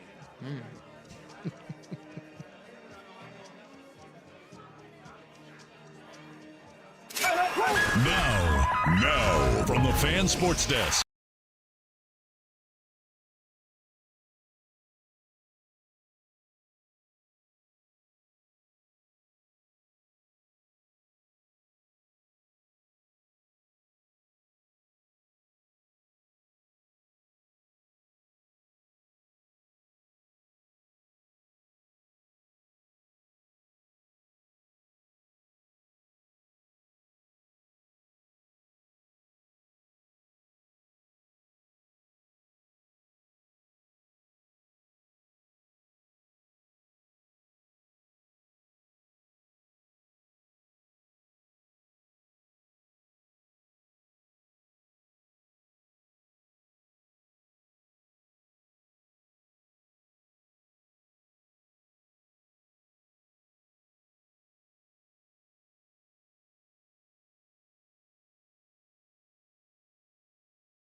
Club 1080 with Isaac and Souk is brought to you by Pub Beer, the official beer of Cheap Fun. Double sun power! Jets up 14-3 at half. Nemec coming up next. I think the Patriots have 40-ish yards in the first half. Which, you remember you were saying offensive football, not looking good right now? I give you the New England Patriots. Let me see what actually they put up. Offense has been a little rough. A little rough. Yeah. That is 18 plays for 40 yards in the first half. Ooh. You have 11 passing yards on 7. Hey, completing 70% of their passes. 7 for 10. That's the new NFL right for there. For 11 yards. How do you go 7 for 10? I guess sacks, right? So technically it's a 7 for 10 for 36 yards, which is so much better. He's just been sacked 3 times. Yeah, they're showing that Rodgers-Saleh exchange here. Have we figured out what that is yet? I mean, clearly it doesn't look good. It could be interpreted as Rodgers has that kind of intense, let's win this growl, kind of stare. Too early to be hugging. I don't know. It's hard. It's a hard one to. I just don't think it's a good look when someone goes to hug you and you shove them away and then mean mug them and say something. Well, I think what he was doing, it's just that football high tea move, ooh yeah, don't hug me, yeah. I need a loud muffler on my car. Stop. I'm a psychopath. I think that's what it was. It doesn't look like it. It doesn't look bad. It doesn't, to me, look as bad as you described it. It looks more like it's misinterpreted. Sure. Because I see what you're saying. Yeah. But I think he's like, let's go. That he's in that kind of mode. Sure. Like tough guy. Well, I'll just say when I first saw the clip of it, it didn't look good. I was like, oh boy, just scored your second touchdown. You should probably be feeling pretty good, and not so much. But I don't know. Who cares? Is it possible that Saleh's an ass and Rodgers is a bigger ass? Oh, yes. I mean, yeah, for sure. Okay, we got a break. We will tee up Andrew Nemec's big show coming up next on The Fan. It's the Vancouver Ford text line. Plenty of time.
Did you just say we just stepped out of the shower?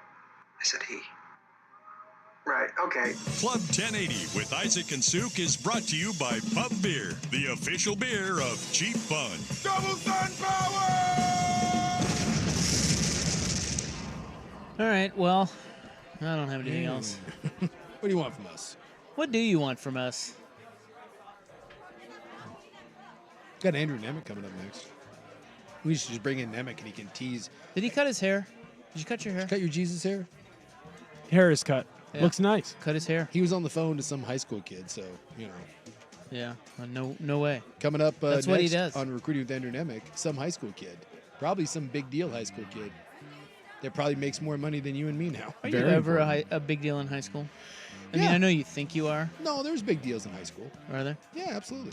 There's Olympic champions that are in high school. That's true. If you win a gold medal at the Olympics and you're in high school, dude, the best skateboarder in the world is some wiener kid that's like 12. He's Really? Like, yeah. Where does he live? I don't know. Trying yeah, to he's Dan like, Campbell him? You what? He asked where he lived. Trying to Dan Campbell him? What's his address? He was like 12 years old and he did something that no one else had ever done before. He was doing like Tony Hawk stuff. He's like 12. Video game nerds, like the best video game players in the world, they're like 13, 14 years old. If you want to feel old, I saw a thing on 60 Minutes once and they said by the time you're like 19, your brain is too slow to be an elite game player. Yeah. Like the fast twitch, like it's yeah. That makes sense. Yeah, when you're like 13, 14 years old, they said your brain is just it's faster. And by the time you reach a certain age, like you're 21 and these professional gamers are like, yeah, I'm a little over the hill and can't keep up with the youngsters anymore. And you're like, oh my God. How does it feel to be 21 and like you're put out to pasture? And you're playing like in like the senior leagues. You want to talk about feeling old. You ever do that? Like all of a sudden you're competing against a kid and you're like, what is happening here? It's embarrassing.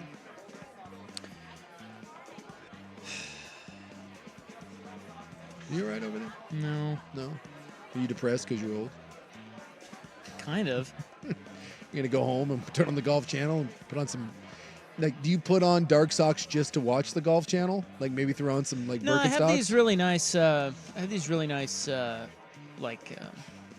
slippers. Slippers, yeah. You really wear well, slippers? they're not slippers. I don't know what you would call Are you them. wearing Hey Dudes? Hey Dudes? No. Nemec That's wears, what the slippers are. Nemec wears Hey Dudes. You tried to tell me that they were cool. They're not. A lot of guys wear them. Yeah, well, I've seen a lot of Hey Dudes. A lot of blue collar workers There's like a lot Hey of Dudes. dudes that shop at Costco too. It doesn't mean that it's good. Like loungewear. I was the other day I was listening to Dirt and Sprague, and they were baffled that people sleep naked.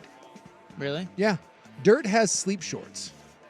Like he has shorts specifically for sleeping, and both Dirt and Sprague were blown away by the fact that like I think it was like Dirt said he had Sprague. One of them said they had a cousin that sleeps nude, and they could not fathom it. I sleep in shorts, but I know a lot of people who sleep nude, and sometimes I'll sleep nude.